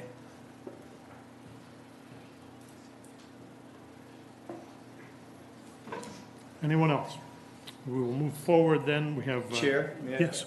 Just before you begin your deliberations, just a couple of clarifying points for some of the members of the audience who don't attend this on a regular basis, and maybe for some members of your board. What's being referred to as the OPV plan really only differs from what staff has presented to you in the past in two of those cases. One is the base period, where we've had a difference of opinion, and the other is the allocation basis, whether it's at the well or at the land. The rest of those, we agree surface water should be included. We agree flexibility needs to be there. We agree that we've got to figure out a way to ramp it down. Now, we've never been able to finish working on that because as we spend all those hours, we got this thing dropped on our desk called the OPV plan. But really, and the stuff that's been presented today is even more current than the stuff we saw at the time that was dropped. So staff hasn't had a time to react to it. On surface water or on flexibility, that's relatively new. We've seen the ramp down stuff before. But I just want to be very clear with the only two differences that staff has presented and recommended to you are in the ramp down, or excuse me, in the where there's land or wellhead, or in the base period. And I hope that helps with your deliberations and maybe focuses some conversation. I just want to be clear. You're saying the only differences are in the ramp down? No, the base period and the allocation basis. Staff has recommended to you in a very strong way that it be allocated at the wellhead because that's the way we've been doing it for 30 plus years. And we've also said in that same breath that it's an adaptive plan, and if as information becomes available or as people are able to divide the water in the way that the OPV folks are suggesting today, it could be switched or evolve towards that land base. But we've been very strong on the wellhead in the past. So that's a difference between us and this group of OPV folks. Wellhead and land base. And the other one is the base period. And our base period is a long one, and we've kind of explained our reasoning behind that. They've explained their reasoning on this shorter period and more recent. And so those are really if you had to work on something in priority order, that would be the order. Should it be well? Should it be land? And then what's the base period, and then move on down to those others because we really haven't had a chance to work those issues to their conclusion with the stakeholders that were assigned to that project. Can I ask a follow-up question? And that is, to some extent, is it OPV or OVP, OPV plan? In a sense, it's a hybrid well-based plan. Yeah, it's as of today. This is all new information. Because it's essentially a well-based plan from Fox Canyon's standpoint, except for tracking the surface water, which we would have to do anyway. It's a well-based plan for Fox Canyon, and it's incumbent upon the well operators to figure out. So the difference is, what do we do with the allocation, whether the allocation is land-based or well-based. But from an administrative standpoint, and if the major objection of staff is the administrative side of it, that partially is addressed with this new plan, but the land base, so I'm curious. To put it a little more succinctly, maybe, and I think what I'm hearing you say is, yes, OPV suggests allocating it at the land, but administering it at the well. Right. And so that's just sort of the. If you could find a way to allocate it at the land base, and you've seen the inherent problems with that chart we had up, Kim, and you've heard them allude to, I think Director Borchard asked someone, hey, can you guys get us this information? So it would be, if that were information were available in a reliable way. It's related to base period too, so can you get us that information on whatever the base period is, right? Whatever your board decides it is. But then administered at the wellhead. So that's sort of what I believe they're calling the hybrid approach. Well, I have some questions on this, but I want to be respectful if you have a close public. Could I ask one also clarifying question to staff, because it's tailing on what Mr. Ben is talking about. Between wellhead and land-based allocation, that's one separate thing, and I think you described that pretty well. It seems to me there's a difference also in staff's concept of how we get from the starting point to the finish point and OPV's plan. So OPV talks about a hybridization of historical and flat, and I'm not sure what staff's. When we began those discussions, we had suggested proportional. The left fence post. They came back and said, no, let's do this hybrid. So they put it in the middle of those two fence posts we put up. We never finished that discussion with them or with your board. That's what I'm suggesting. So it wasn't a difference of opinion. It's just unfinished work. Unfinished. Okay. We have two presentations now from legal perspectives with respect to, I guess, the different approaches to developing an allocation system. Is that when we ask our question? After that? After that. When all these presentations are done, then we get to attack everybody or question everybody. I guess I really do see a difference between asking questions and having our discussion. That's not the way we budgeted time, and we're already behind time. So Craig and Steve, I'll leave it to you two to figure out who's going to approach the podium first. You've got. Why doesn't Steve go ahead? And Craig is otherwise occupied, so I'll be picking it up. But I think the interest in his sense of fairness. And I will remind you both politely now, you each have 10 minutes. Rob, that's 10 minutes. And but I'm even okay with 8 minutes if Steve. Careful, I'll hold you to that, but go ahead.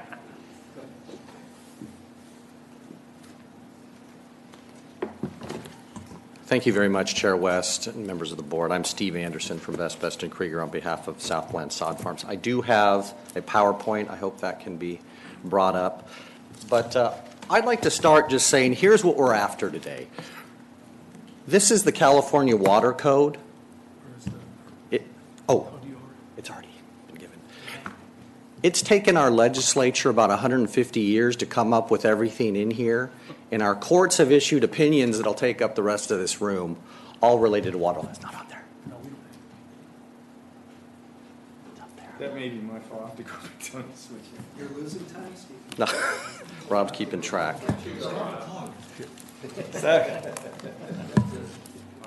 Well, let me start with the good news. There's a few areas in which Mr. Saperstein and I agree, so I thought I'd start there. We can take those things off the table.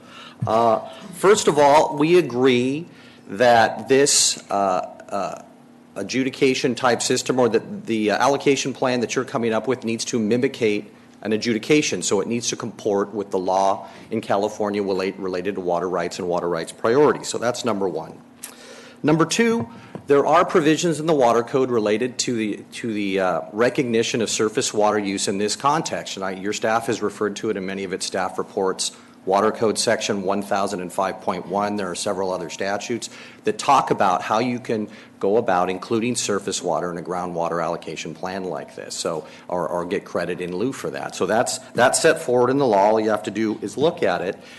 And we also agree that respecting groundwater rights priorities that, again, have been established by the courts and our legislature for 150 years is the keystone and the cornerstone for what you're doing here today.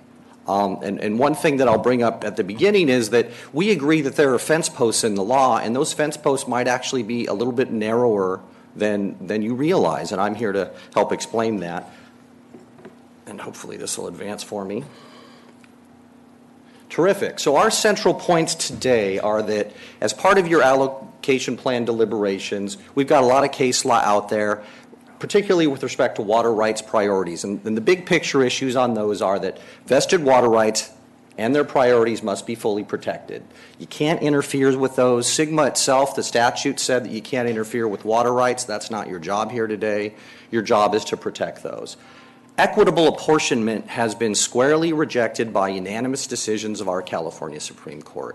And so all the equitable arguments you hear today have to be tempered by observing water rights priorities. That's the cornerstone and the point of California water law. The second thing you didn't hear, though, from Mr. Saperstein today was he never mentioned the words prescription or self-help. And those are really the key words in the situation we have here.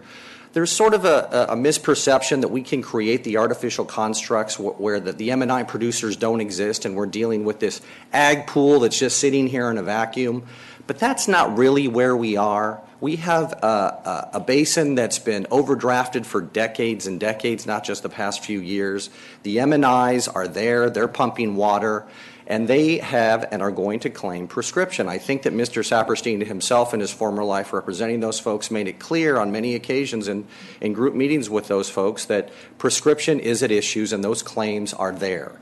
Just because the claim itself has not been entered into a court is actually good news. We hope we don't have to get there.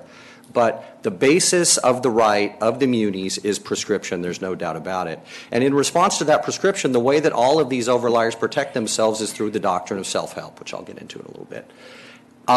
With respect to how long should the base period be, prescription by statute is a minimum of 5 years. And it's important to note that it's not just any 5 years. It's whatever 5 years the munis decide to claim. So it might be 5 years preceding the filing of a complaint if we were ever to go there, but it might be an earlier 5 years. And believe me, if you're a muni, what you're going to look at is what are the most beneficial 5 years I can use to maximize my water rights. That's what they're going to do in practice. So let me jump forward here. I only have a few minutes. So we had a seminal groundwater case in the year 2000 called the Mojave decision. And in that case, we had 80%, 90% of the landowners in that area, along with the M&I, agreed to an allocation plan, much like we have here in the case of an adjudication. And there were two farmers, actually water users that held out. And they said, no, we're not going to do that. You can't force that on us, that plan on us. And that case went all the way up to the Supreme Court, our Supreme Court, and the California Supreme Court unanimously held, you, the 90%, the 95%, you, the majority, cannot step on and force these two little guys to absorb and agree to your allocation plan. You can't do it. Your number one priority as the decision maker and a court is to confirm and respect the water rights priorities that are inherent in law. And frankly, where does that come from? That comes from 150 years of water rights law in California that's focused on water right use as a property right. You can't step on somebody else's property right. That's what our courts are telling us. And frankly, there are a lot of water lawyers in this room, and me being one of them, who attended the hearing, the argument in this case, and we thought our Supreme Court was going to stand up and say, you know what, it's about time we become more flexible. It's about time we recognize equitable apportionment or something that gives our courts and our system more flexibility to look out for everybody. And what the Mojave court said, no. They voted unanimously against that. They said, we live in a property rights system, and there are so many things to consider in a fair allocation scheme that we don't think we can get it right. We have to respect water rights. That's the foundational principle. Here are some quotes from that case. Rob actually cited the very same one, so I won't read that to you. We've had more recent cases that come to the same decision, but what happens is when you have a circumstance where you have prescription, the way that overliers protect themselves is through self-help, which means they continue to pump while the overliers go forward with their prescription over a basin when it's in overdraft condition. And what the court said in the Santa Maria versus Adam case, it's only from a few years ago, is that when you're establishing the water rights for those folks who engaged in self-help, those individual pumpers who protected themselves by pumping, you look at their pumping. You look at their historic use over the period when the prescription occurred, whether it's 5 years or a little bit more than 5 years, and that is the basis of their right. And I provided a memo that I think Mr. Gramkow circulated to this board a few months ago that goes through all the litany of cases, all the litany of adjudications, both court-driven and by stipulation, where water rights allocations are set by historic pumping. That is the law.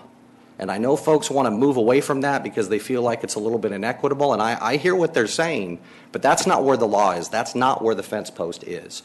And SGMA requires you to comply with those law of water rights priorities because it says you're not to invade that. SGMA is not about changing water rights priorities or the like. It's about setting allocation plans to figure out solutions, but it's not about invading the province of those water rights and following what water rights priorities require. In this basin, we've got prescription at issue. We've got the 60-40 split. We can't pretend we're in a vacuum. We can't pretend there's some alternative universe where the M&I folks don't exist. That's just not true. Self-help, where you protect your own water rights, is a firmly entrenched part of the water law. It's been there even before the case of Pasadena versus Alhambra, but these are all California Supreme Court cases right down the line, and you protect your water rights by pumping. That's the way the system works. It's a property-based system, and that's where we are. OPV's pointed to this Tehachapi decision as the basis of what they're talking about. That's a decision where there was no prescription at issue. There were one or two pumpers that came to a decision. A couple of overliers said, hey, we're going to allocate this way just amongst us. There was no municipal pumping. And the court said, well, if the overliers just get together when they're doing 100% of the pumping, there's no prescription claims, well, then they can kind of do what they want if there is no M&I use. If there is no claims of prescription, maybe in that narrow circumstance, we'll let them do what they want. But really what that translates into this case is, if we had 100% agreement where every overlier in this room agreed that we want to allocate this way, well, then that's fine. It's like entering into a contract. I'll agree to give up some of my water rights in exchange for this, that, or the other thing. That's fine. But what the case really stands for and what Mojave stands for is that the will and the tyranny of the majority cannot overcome the minority rights that are vested. It's just not the way the law works. So we've talked a little bit about this a base period and how you do it. Prescriptions based on a minimum of 5 years. Sigma says pretty squarely that you shouldn't, when you look at prescriptive claims, you can't be counting any time period after 2015 when the statute was enacted, precisely for the purpose you all recognize. What we didn't want to have happen was when Sigma passed, everybody starts drilling wells and pumping the heck out of the basin and increasing their water rights. So the legislature put a stop to that and said, pumping after 2015 doesn't count. It's only pumping before 2015. So our position is you have to go back at least 5 years. It really should be before 2015. 2016 that staff recommended, a little flexibility there, I can see it. But really that longer base period they want is really more reflective of hydrologic conditions, the ups and downs. It takes into account efficiency because it counts those latter years, but it also accounts for drought periods and the delivery of surface water, so that works. The 3-year OPV proposal, or the 4-year, I think they added one more year this year, that's not in compliance with the law. I understand where they're coming from, but that's not where the law is. Again, here's some of the fundamental problems with their plan, and I have hard copies of this presentation if you need it. They are disregarding historical use, self-help, prescription in that plan. The most recent 3 years don't work according to the law prescription. Got to go back at least to 2015, 2010, if not earlier. And they just simply you cannot reprioritize water rights as part of your allocation plan. That allocation plan, as Mr. Saperstein said, needs to mimic what would happen in an adjudication, and that's what's going to happen. Water rights priorities are going to be protected in this situation among overliers through their self-help. And I've seen some letters that Mr. Parton has circulated that talk about, well, we're the OPV group, we can agree to something different, we represent 80, 90%. But that's exactly what happened in Mojave, and you can't squish the little guy, or you can't squish the big guy, you can't squish any guy who's got vested water rights. And even if he's right that the OPV group can do what they want, that doesn't give this board the leeway to do what you want. I'd suggest, and I'd recommend that you ask your water lawyer about everything that Rob and I are both saying. Thank you. Your time's up. Thank you very much.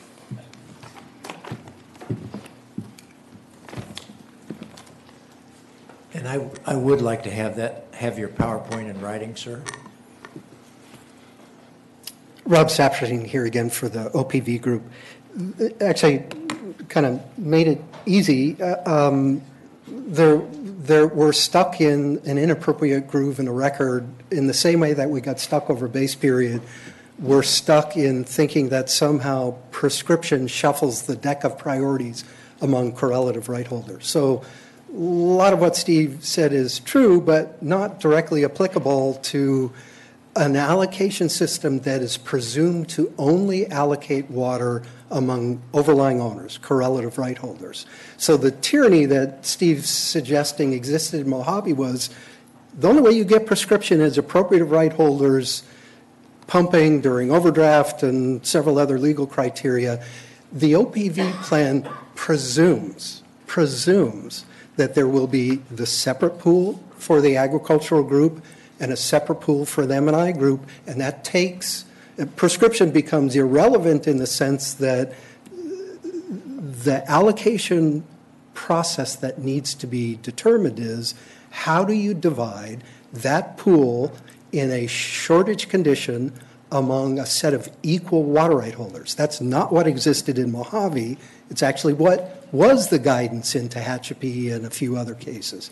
You don't have the problem of prescriptive right holders coming in attempting to jump over the priority of the correlative right holders among the OPV group.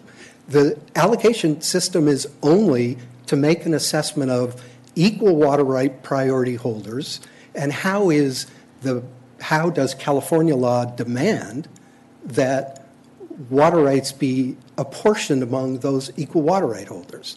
I agree that this self-help pumping could be relevant to determining both the quantification of prescriptive rights and how those pools might be shared when you determine an overall safe yield, but we're coming with that presumed package here before the board, the 60-40 split, or whatever it might be. If it turns out to be something different, whatever that is, this board will be segregating a pool for overlying owners, all equal priority rights. It's not a question of are we borrowing some from the correlative right holders and the self-help pumpers to give to the appropriative users that may have a prescriptive right claim.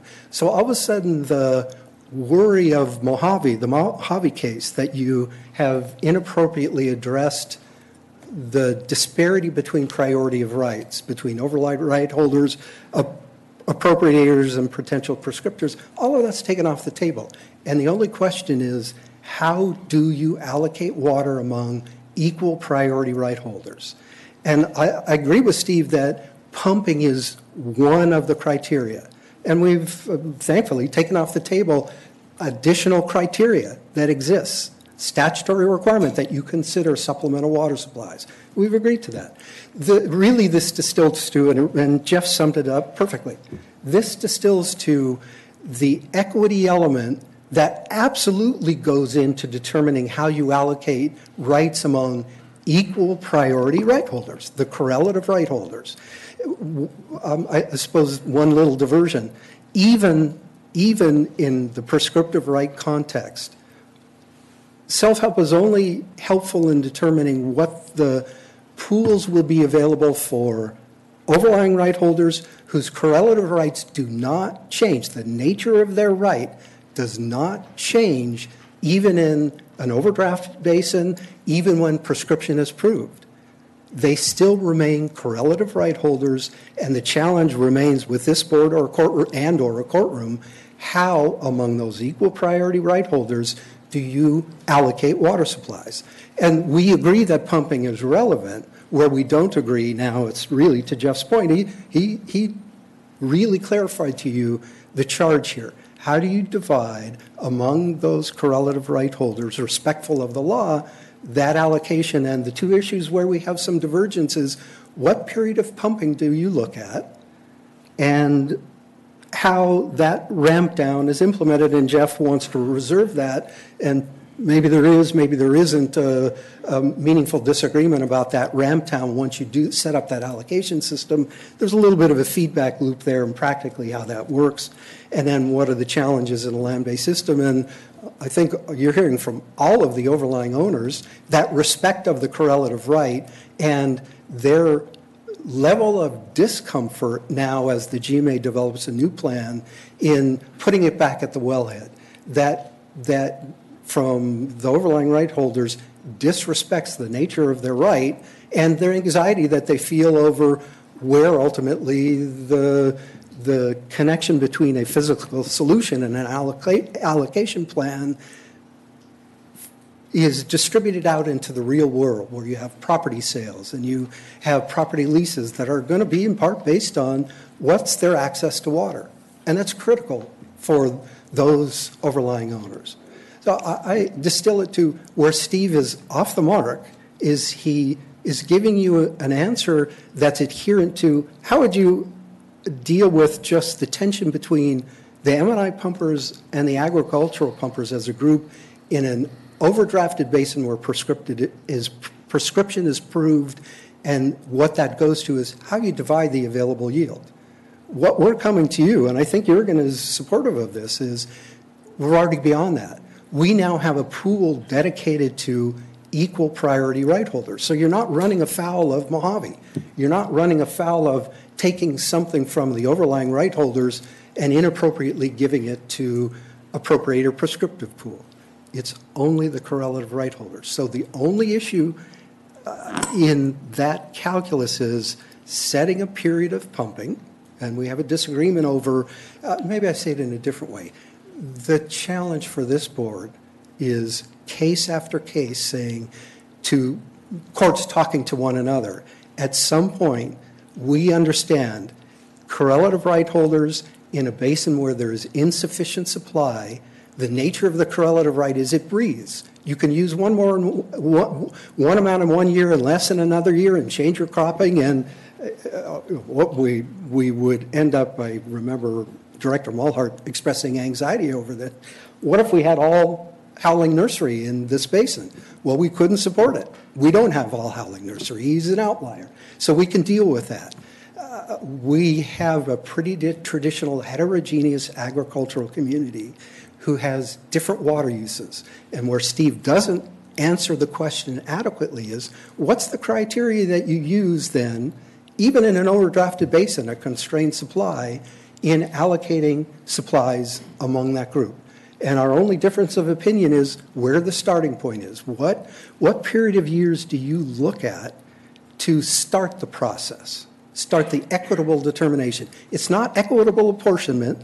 It's either this board or a court's power to come up with a fair result so that you don't have a lockout of tree users because you've adhered strictly to a pumping scenario among equal priority right holders. And you don't have dramatic winners of the dramatically inefficient user the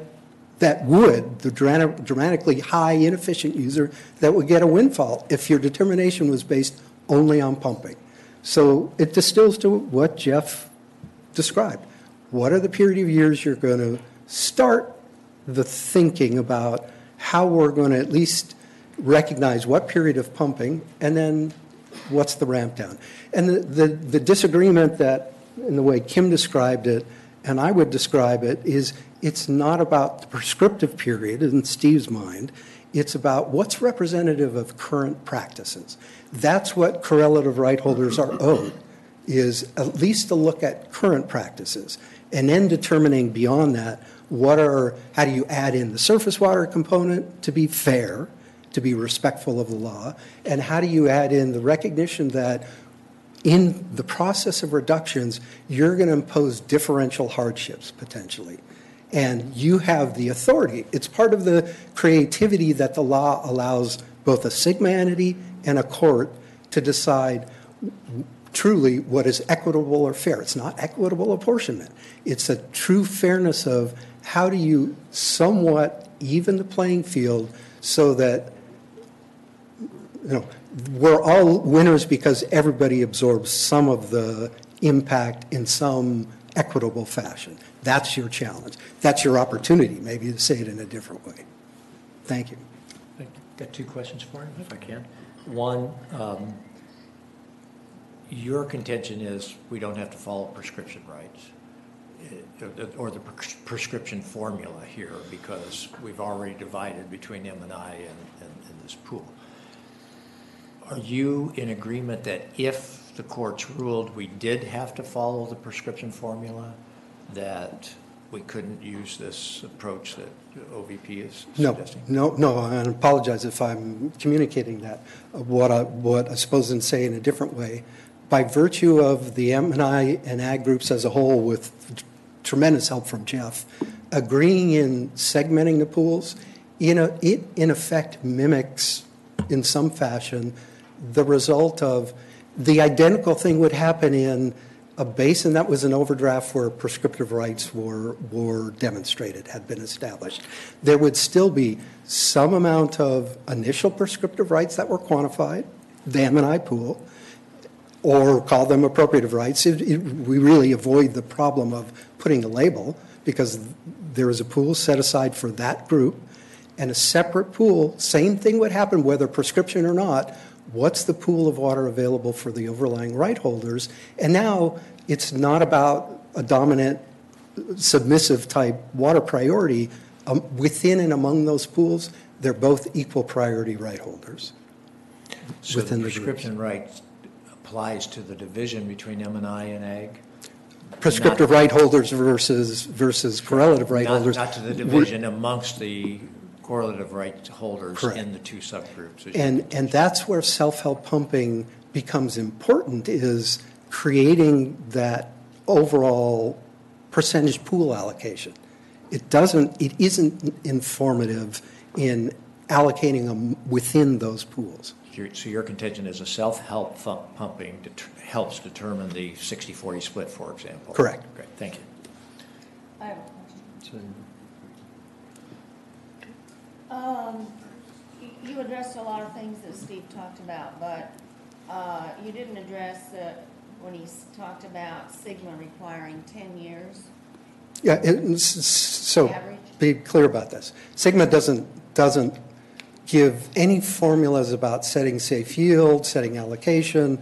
This is a law that's been for dozens of basins across the state, some of which have water quality problems but not overdraft, some of them in overdraft, some of them with surplus of supplies.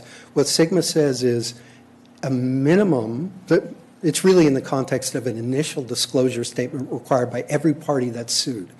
That initial disclosure statement requires submission of 10 years of water use data. It doesn't say how that's to be used. And I tell you, after litigating at least a half a dozen water right basins, the closest by, we represented the landowners in Sala Paula Basin. Steve's partners and I are still involved in, and Fred is firm on and off, involved in litigation in the Santa Maria Basin. All sorts of data was very challenging to get, as we know in this basin, that there wasn't a requirement for agricultural users to meter their use and to report it. And in fact, this agency was decades ahead of any other basin in California. So the Sigma requirement is, let's get a deck of data that we can start analyzing to make an assessment about the basin, and that could be gruesome. As a city council member, Charlotte, you know how awful the discovery process in litigation can be. The streamlined adjudication was intended to force disclosure of 10 years worth of water history for all parties. It doesn't say what it's supposed to be used for. And the only information as water lawyers we have is prescriptive period is 5 years, but that 5-year prescriptive period isn't necessarily relevant to allocating supplies in current date. So for example, in Santa Maria Basin, prescriptive rights were approved in the year 2000. The court issued a decision over prescriptive rights that are gained in 1960. There was no records of self-help pumping in 1960. Same challenge the court faced that you face now. Okay, well, we'll acknowledge a number for prescriptive rights, but it's a different set of legal criteria and a different analysis that's applied to determine how much is divided among the correlative right holders, the equal priority right holders. Thank you. Thank you. Sure. Gene. Rob, I have one question for you. How do you get around the requirement within Sigma that you can't use pumping after December 31st, 2014? Your 3-year window is clearly after that. Yeah, and so can't used in claims of prescriptive rights or self-help.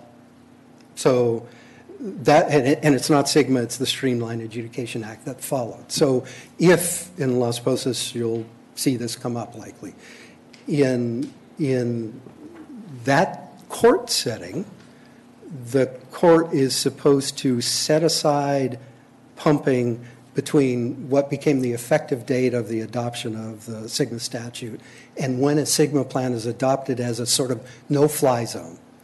everybody's shuffling the deck, everybody's trying to deal and set somewhat stagnant the deck of data that they use over pumping use to develop Sigma plans, and if it ends up in a courtroom, to make some determination of whether prescription and the magnitude of self-help that's relevant. They just set a period of years that can't be used. That's not what I think we've refined the problem here to, is simply allocating water among equal priority right holders, your correlative right holder users in the basin. And I would argue, to the extent even that statute was applied in this circumstance, it's irrelevant to that part of the analysis. Thank you. I'll be asking our attorney that question. I just want him to know he'll be thinking about that when the time comes. We have 40 minutes for, I guess, board discussion and questions. I don't mean revisiting all of the speakers, or may, with respect to the presentations. So anyone has any questions or any issues they want to discuss? Okay. Can you bring up the list of priorities again? We can. Can you switch back to Ken's original, please? Brian, I have one question for you, if you don't mind, while we're waiting for that. I understand the point of yeah, I want you to come on, of allocating an allocation, a land-based allocation system managed at the wellhead. Would you explain a little more clearly for me how that would work? It would be really helpful to have the slides. This one? Which one? For that, I think, you're referring to the staff diagram? Well, which slide are you looking for? Well, let me just say that the concept is the landowners assign the allocation to the source of water that they're being provided from. It's that simple. You don't need to know where the water is delivered. At the end of the day, you just need to know that any groundwater that's produced or surface water that's delivered has an allocation to offset it. It's that simple. We don't have to chase the water down to where it is being delivered. But if the delivery source is delivering to more than one parcel, how does the GMA know whether anyone is overusing or, for that matter, has a balance to carry forward if they're underusing? So, as I showed through the example, the Could you move your mic up just a little bit too, please? There you go, thanks.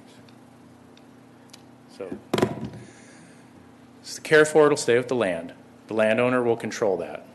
If I am receiving water from Director West, from your well, and I have 100 acre feet of allocation, and I'm going to use 80, you're going to provide me 80. I'm going to assign 80 to your well. The AMI will show 80 of use. It'll show 80 of allocation. That's what the GMA needs to know, that there's an allocation for every acre foot of water that's being used. You and I will have an agreement as a well owner that I'm going to provide that allocation or pay your surcharge. You'll want that before you deliver water to me.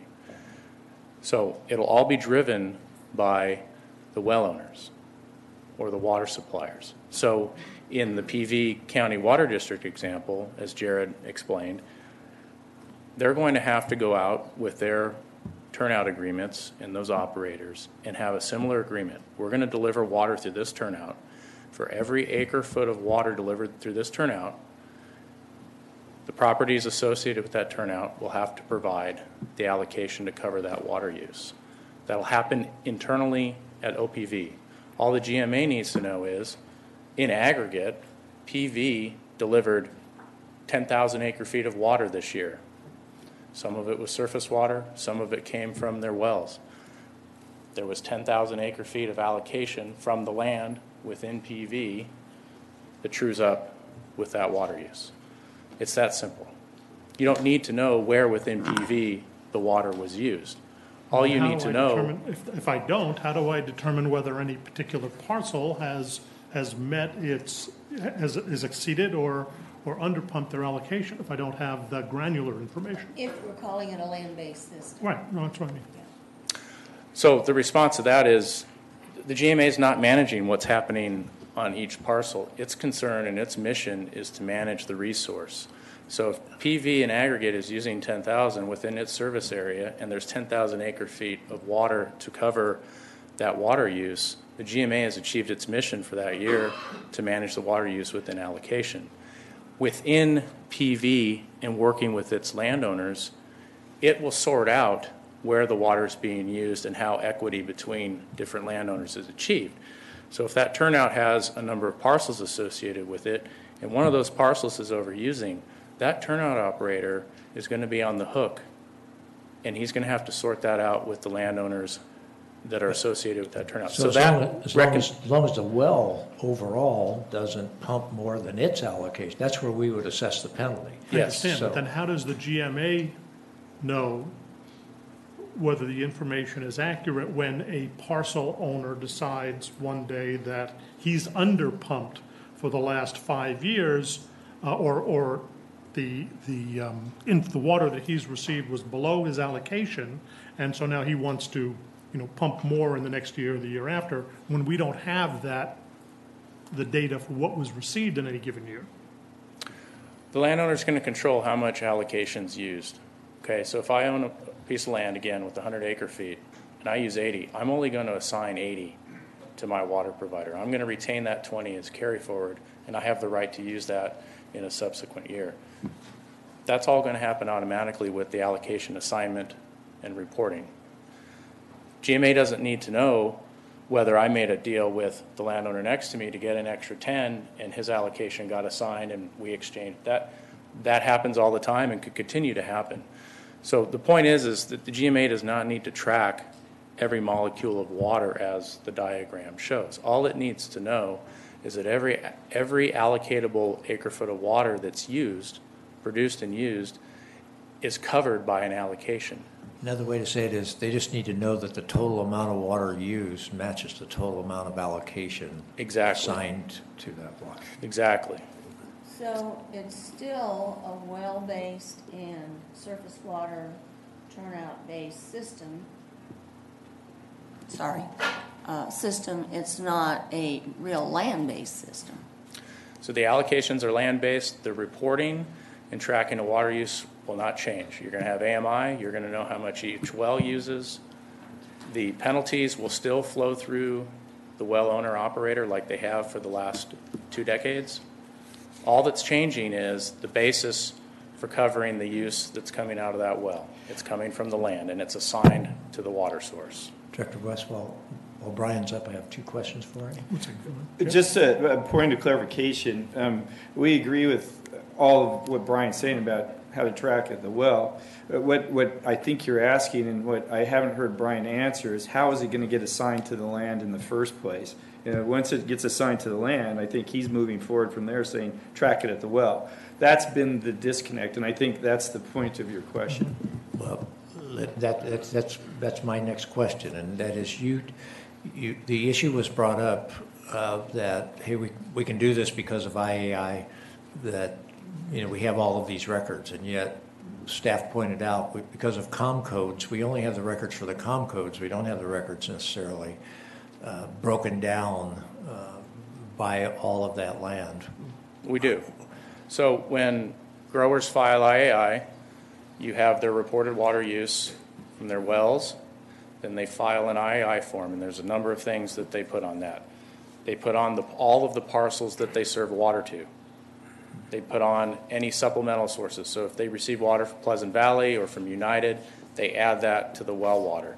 So you have total water use, and you have the parcels that water is used on. So we have the relationship between the water use and the parcels for the period under which there's been IAI reporting. So even though that those parcels might be parcel 1 and parcel 6 up there, unrelated, you're suggesting the system wouldn't have a problem figuring out what to allocate to parcel 1 and what to allocate to parcel 6 when they're all combined on the same COM code? So we know in aggregate water used on a group of parcels. So the initial basis would be to divide that amongst those parcels. Who would do that division? The landowner or Fox Canyon? OPV could do that initial math. Fox Canyon could do that initial math. It's not We've already done it, actually. We have a table of every parcel in the Pleasant Valley and Oxnard Plain Basin. And an amount allocated based on IAI? Yes. We've done all that math. All right.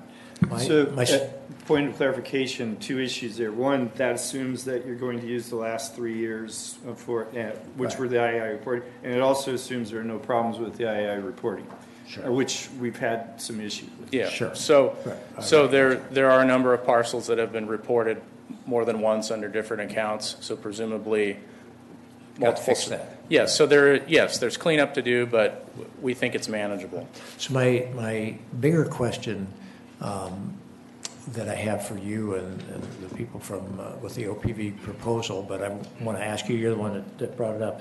Everybody seems to be in agreement to count Santa Clara diversions, by United, include that as groundwater, but not all surface water is being included.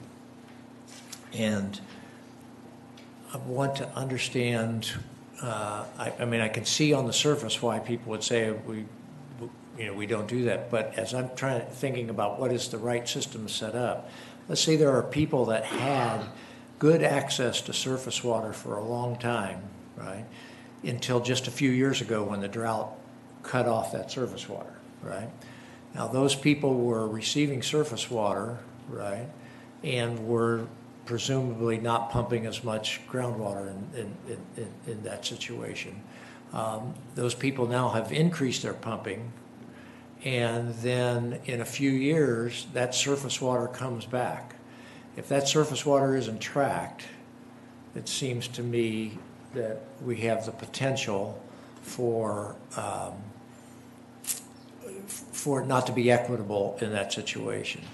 The potential, I don't have it all clear, but it seems to me that there's potential that we've started with the wrong kind of allocation system there, that then those people would be the winners because they would have the access to surface water and they would have a higher allocation because their allocation was based on their pumping at that point in time. Now I know the argument against that was hey, before when they were taking surface water, they weren't taking groundwater, and that groundwater stayed available for everybody else. But now we're dividing it, and they now have the surface water and the higher allocation. Can you address your thoughts on that? The problem's solved because it's a total water allocation that we're giving them now. So it doesn't matter where the source of water comes from, whatever ends up on their property, it has to be debited against. No, I don't. That's not what I'm hearing. You're specifically saying we're not going to consider other surface water. We're only going to consider the surface water delivered from Santa Clara Creek River. and recycled water. What's that? They're not considering Conejo Creek or other surface water, recycled water, Right. because there's an allocation that's going to be pumped against. They receive Conejo Creek water that's received by PV, goes back to Camarosa on a 1-for-1. So it's just an exchange. Just an exchange. So- And same with recycled water. Right now, it's coming from Oxnard to PV. Oxnard's getting a credit back, so that's going to be water that will be pumped out later. So if I can try and explain. The pool in aggregate will be based on ag's share of groundwater and the Santa Clara River diversions normally delivered in lieu. For determining how that's split up, we looked at every ag reporter's applied water. That includes groundwater, Santa Clara, and Conejo Creek if it was delivered. So it's accounted for in terms of determining everybody's relative percent, but we're not adding it to the pool. And the reason we're not adding it to the pool is because it's an exchange. That water comes in and an allocation leaves. It's not additional water for the pool. Got it? A side note, and it seems relevant also in that same discussion, is what incentivizes the use of surface water when it's available? So my first response to, and this question's come up, incentivizing surface water is, first of all, we've been using it without incentive. Going forward, there's going to be less groundwater available. Surface water is going to be that much more important for meeting overall demands. It will be necessary to continue to use surface water. Third, if there's a concern, and some have a concern, and it's too soon to see, if there's a price differential of some kind between groundwater and surface water, that might drive more groundwater use. I think the OPV recognizes that if that's the case, that can be dealt with through the replenishment fee and rebalancing the costs of water so that there's no disincentive to use surface water.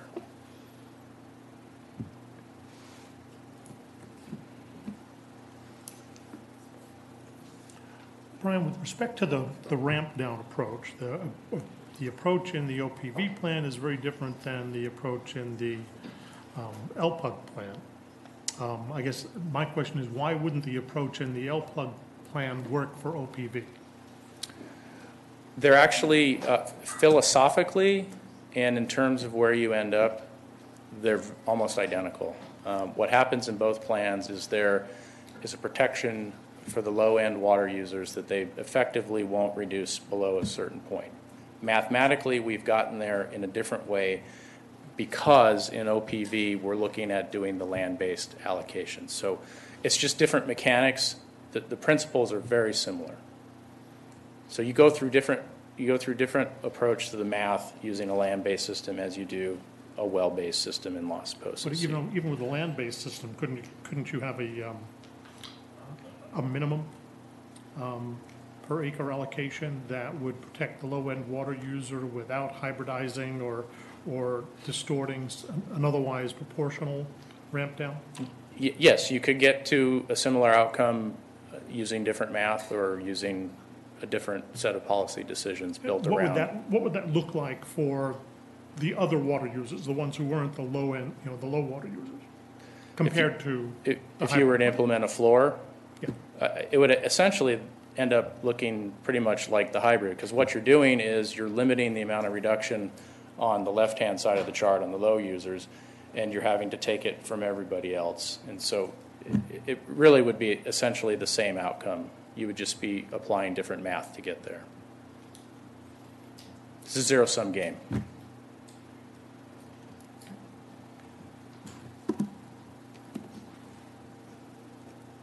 Thank you. By all means. So my question is for staff.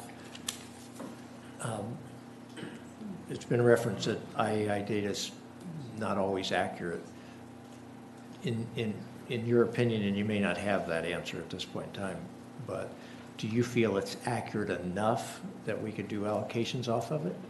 Or particularly in terms of accuracy of reporting of surface water from other uses? I mean, incentives for that to be accurate and stuff. The short answer to your question is we're not comfortable with it at all. I'll let Kim get into the details of what he and his staff have been seeing on the reports and some of the analytics they've run on the data return. Okay.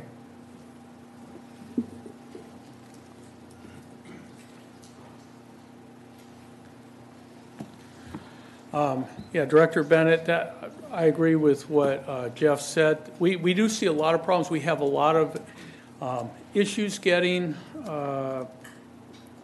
the additional or excess, not excess, but non-well water reported to us on the IAI. Staff spends a lot of time trying to track that down.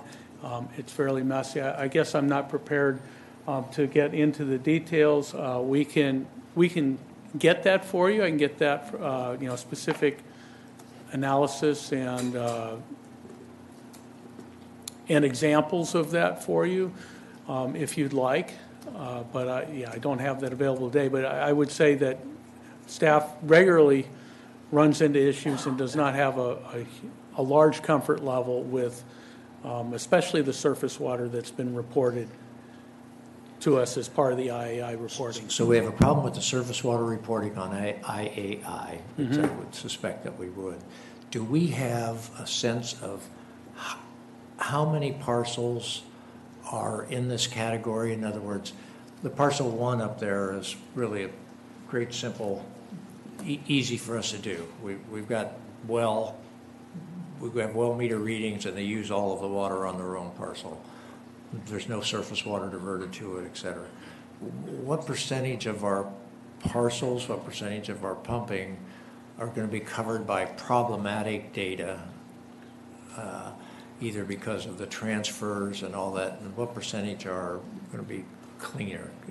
Well, one of the biggest is, So let me take the first shot at that. And just to be really clear, we don't know what we don't know. So on parcels 5 and 6 and 2, for example, and 4, I mean, we just don't know what we don't know. And so we've got some sort of qualitative data. We've been through this dance before and on other issues in the past with, can you get us the data, water suppliers? And the answer has always been, oh, no, it's terribly complex. We're not sure. Because in some cases, take parcel 5, for example, it's been indicated by people at the districts that they don't even know what's happening downstream of their own meters. So we don't have a good feel for it, but the numbers that have been reported to me from staff in the past, and Kim will confirm this, and we can bring the data to your board for it, but 20% of the IAI reports are unreliable completely. So we've been uncomfortable with that. And we knew that that would happen because it was a new program, and when we implemented it, we expected it to evolve. We didn't expect it to end as soon as it did, or so seemingly end as soon as it did. right, and there's two other very fundamental problems with the IAI data. Is Ordinance E and IAI was implemented in the latter part of 2014 after the availability of surface water had pretty much diminished. So the end of the availability of surface water, for the most part, it ended right about the time we started tracking and having people report it. So much of the surface water that would be available in normal or wet years wasn't available during this whole period of IAI, so there's no reporting of it. Nobody received it. They just pumped instead. The other issue, again, is back to the COM code of combining these, is operators, COM codes are not fixed. They say each year, they may say, well, you know, I actually want these parcels in my COM code, or these wells that we're doing wells, and these wells are out, especially on the plain where there's a lot of different cropping each year and changes in operators.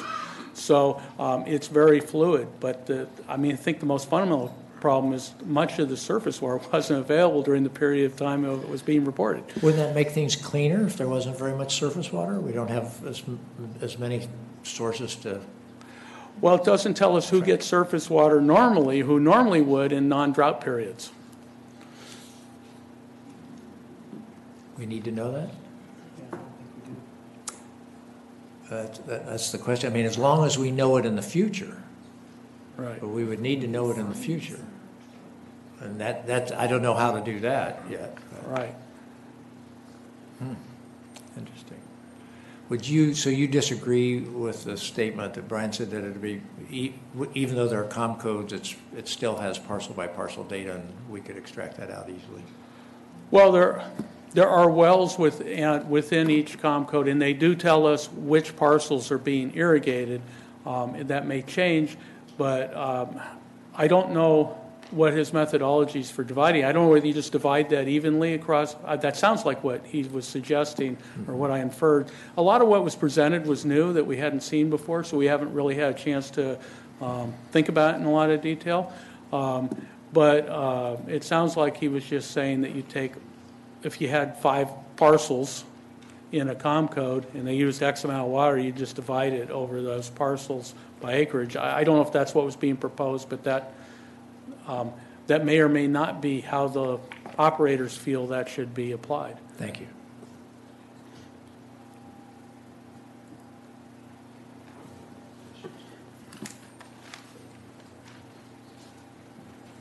Any other questions or comments from the board?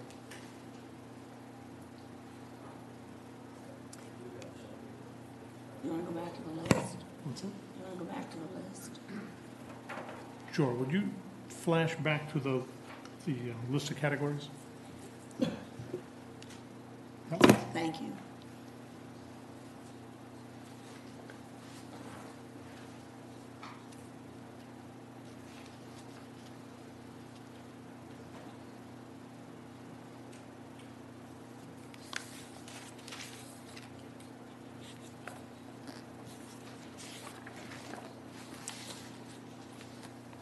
Is this on comments? We're now looking at comments. Yes. Questions, comments, discussion?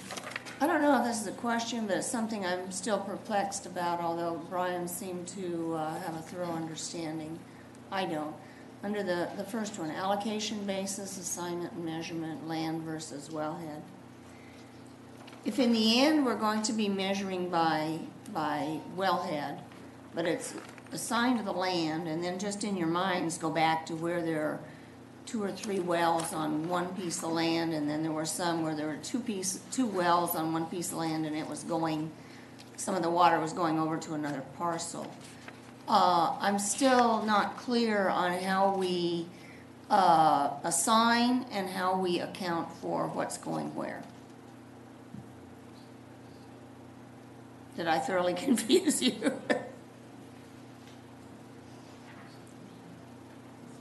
My first thought is we're going to know what comes out of that wellhead through AMI. Okay. Those meters are calibrated and those reports are going to be uploaded to GMA. And then it's going to be contingent upon that wellhead operator in order to turn in an allocation that matches that. And any shortage, they'll get a surcharge. And it's going to be up to them in order to go on out and chase it down. But more specifically, that well operator probably needs to account those properties that the water was sent, correct? I agree. Because right. How otherwise would GMA know who has what carryover? Agreed.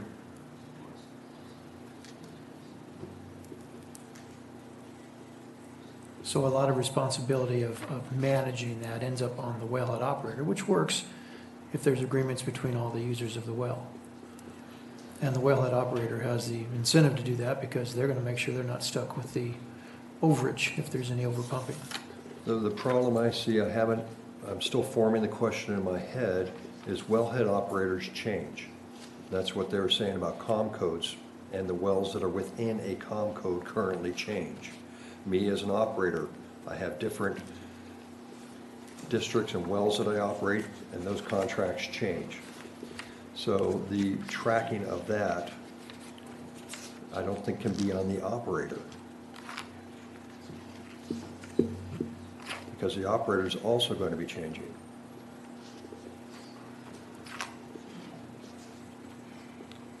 I haven't worked that out in my head Whoever's yet, going to get the water has got to take the responsibility, I think.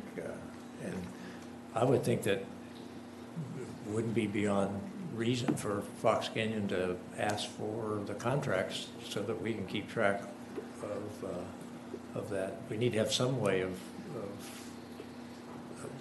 I don't know how important it is, but whatever extent we need to know that, we have to be able to get that information.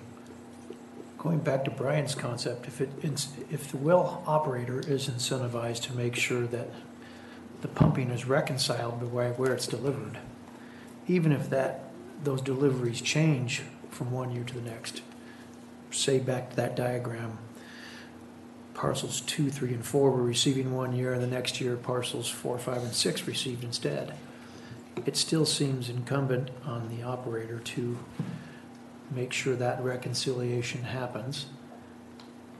And then maybe at that point GMA's job is just to see that every landowner is accounted for in terms of their allocation.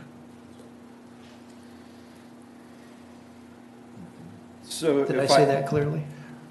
If I might summarize, or I think the point, so really the issue is, and we didn't say this, we probably should have, but the green system, we have no authority to ask for, and we got no information on, and that's part. And the green system changes along with the blue arrows as well. So you're stuck with either every time something changes, putting a meter at a turnout, or if it crosses a property line, putting a meter at a property line, or what you're talking about is having the landowners work it out on a contractual basis, and then that will mutate over time, the COM code discussion, and then who would be responsible for tracking that? And our suggestion to you is that we've never, your board has never done that. Let's keep it at the wellhead and let it be between the property owners. And I believe the suggestion of the OPV, if I understand it correctly, is, well, first you, board, get into the business of allocating it to these parcels, and then we will be busy about dividing it that way, and you just track it at the wellhead. I mean, if that's, I think that kind of summarizes where it's at. I think I'd agree. Right. And we've heard over and over again that You agree with what? I think Mr. Pratt's assessment of the idea of how OP would manage it is correct. That's what I heard too. Well, let's cut to the chase. Jared, come on up a second. But Director Borchert wanted to finish his question. We've heard that for an effective water market to function, that allocations ought to be land-based. And that was always kind of a weak part of GMA implementing a water market. And so just in that simple respect, it seems to behoove us to move in that direction as well. So on that note, what you should be aware of in the discussion Brian had, the COM codes will act as their own water markets, essentially, shifting water around without the GMA knowing anything about it, the way it's presented. Now, between COM codes there may be a market, but inside the COM codes, that shifting will happen invisible to you. Or mini markets, as it were. Yeah. So Jared, since your agency is responsible for moving a lot of that water, I guess how would you go about tracking it so that the GMA could be satisfied that the parcels were receiving their allocation more or less? Your question is strictly to the allocation, not whether it's surface water, recycled water, or... Yeah, because if the allocations are going to be all delivered water, we can certainly monitor the water that's delivered out of the blue wells. How would PV go about monitoring everything else that it delivers that isn't otherwise accounted for in the AMI system that's going in? So I think your staff actually presented it as well. One option is for PV to move to an AMI-based turnout system as well and bring all that data into a central location. I think it would be helpful hearing the board's discussion to give Brian an opportunity to go back to his slide. He kind of moved through it very quickly. He has a slide example of how this works, and each parcel of land will have its value. If there's 2 acre-feet per acre allowed here and 2 acre-feet per acre allowed on a separate parcel, and they have a turnout from PV, those guys must assign that to the turnout. And then you're going to look back at me as a water purveyor and say, PV, you pumped 4 acre-feet of water. I show it at the turnout level, the 4 acre-feet there. I've got a contract with them, and I'm going to back it right back up to the wells and say, okay, that 4 acre-feet was assigned to the turnout, now it moves back to the wells, which is all you're going to account for. There won't be any specific allocation, bulk aggregate allocation given to a well under this system, aside from that which is assigned by the parcels that are receiving water from that well on an annual basis. It's really not super complicated once you get an opportunity to see.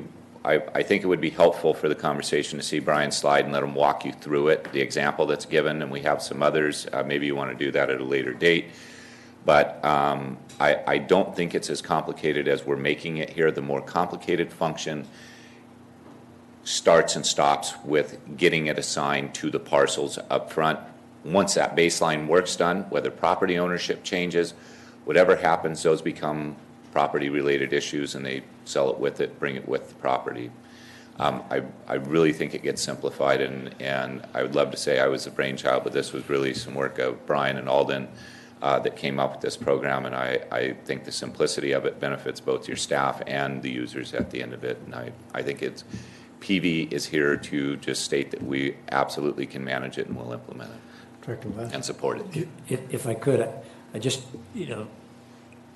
the issue of how you actually go about determining, for example, parcel 5's allocation when we don't really know where parcel 5 got all of its water and we don't have really reliable, that's the real rub. If we could do that easily, my sense is the land-based system would be one that I would be and I'm trying to find out for the board would be more comfortable with if there was a way we could go there. And if that's the case, what I'm suggesting here is I'm just with limited amount of time left, I'd like to offer what I think I'm guessing we're all in agreement on, but I don't know. But because that way we could remove some things from the rubric, the three-dimensional chess that we have. I think when it comes down to ramp down, I don't hear anybody really talking about going to a flat ramp down, right? So our staff knows it's either hybrid or proportional. That's not a big revelation, but in terms of borrowing, I'm hearing borrowing kind of going off the table, and accrual is the only thing we would consider. And the question is, what kind of safeguards to keep the accrual from building up too many credits and being ridiculous like it was, and We need to have a abusive cap. and all I that. think a time Yeah. cap would work. Yeah, so time cap in terms of being used. And then we got to, I don't think we're there yet on short base period or long base period, but are we in agreement there's a difference between what base period to use? It makes sense to me that the base period you use to determine what sustainable yield is does not necessarily have to be the same base period you use to determine what the allocations are going to be. I think this one's gonna take some more discussion.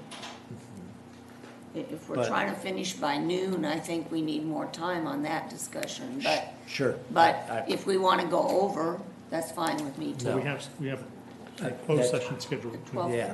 Chair West and Board, I just would like to remind you, you do have this item coming back on the regular session this afternoon to continue your discussion. So perhaps I'm just offering my thoughts and people can, Sure. But anyway, I do agree that they don't have to be the same. The base period you use for what your sustainable yield must be a base period that includes dry years and wet years, right? The base year that you use for the allocation doesn't necessarily have to be the same. I'm not sure I know for sure, based on the legal issues that are out there in front of us, where that goes. And the and certainly historical use over flat acreage use, but some minimum strikes me as appropriate, but generally historical use in terms of the allocation option. The groundwater versus surface water, I still have questions about how, because I just heard Jared in his answer to your question, Director West, say, as long as I don't have to track the molecules, I mean, whether I'm diverting surface water or whether I'm diverting groundwater to this person, but if we're not tracking all of the surface water, then it strikes me as a complication. And perhaps you guys have thought this through in a way differently than I have. And then my comments on land-based versus well-based. I would love to go to a land-based system if we could find a way to make it work. But if it's not, but if it's overly complicated, et cetera, perhaps a well-based system as our interim allocation, and let those landowners work it out with their well-based operator that's sort of the reverse of doing it the other way, which is we work it out and then let them just do that, if we could do that. But I don't know whether, quite frankly, it's doable in with the data that we have at this point in time. Those are the thoughts that I have, I think. Thank you. Yeah, that's my sense as well, that if we could get to a land-based system, it would offer some benefits, but from a management standpoint, again, I'm not yet satisfied that we're able to manage it given the existing distribution system. And again, I'm happy to be persuaded, maybe I just need to know more. Well, it is noon. We will adjourn the special board meeting. I want to thank everybody for their participation. The information was very valuable.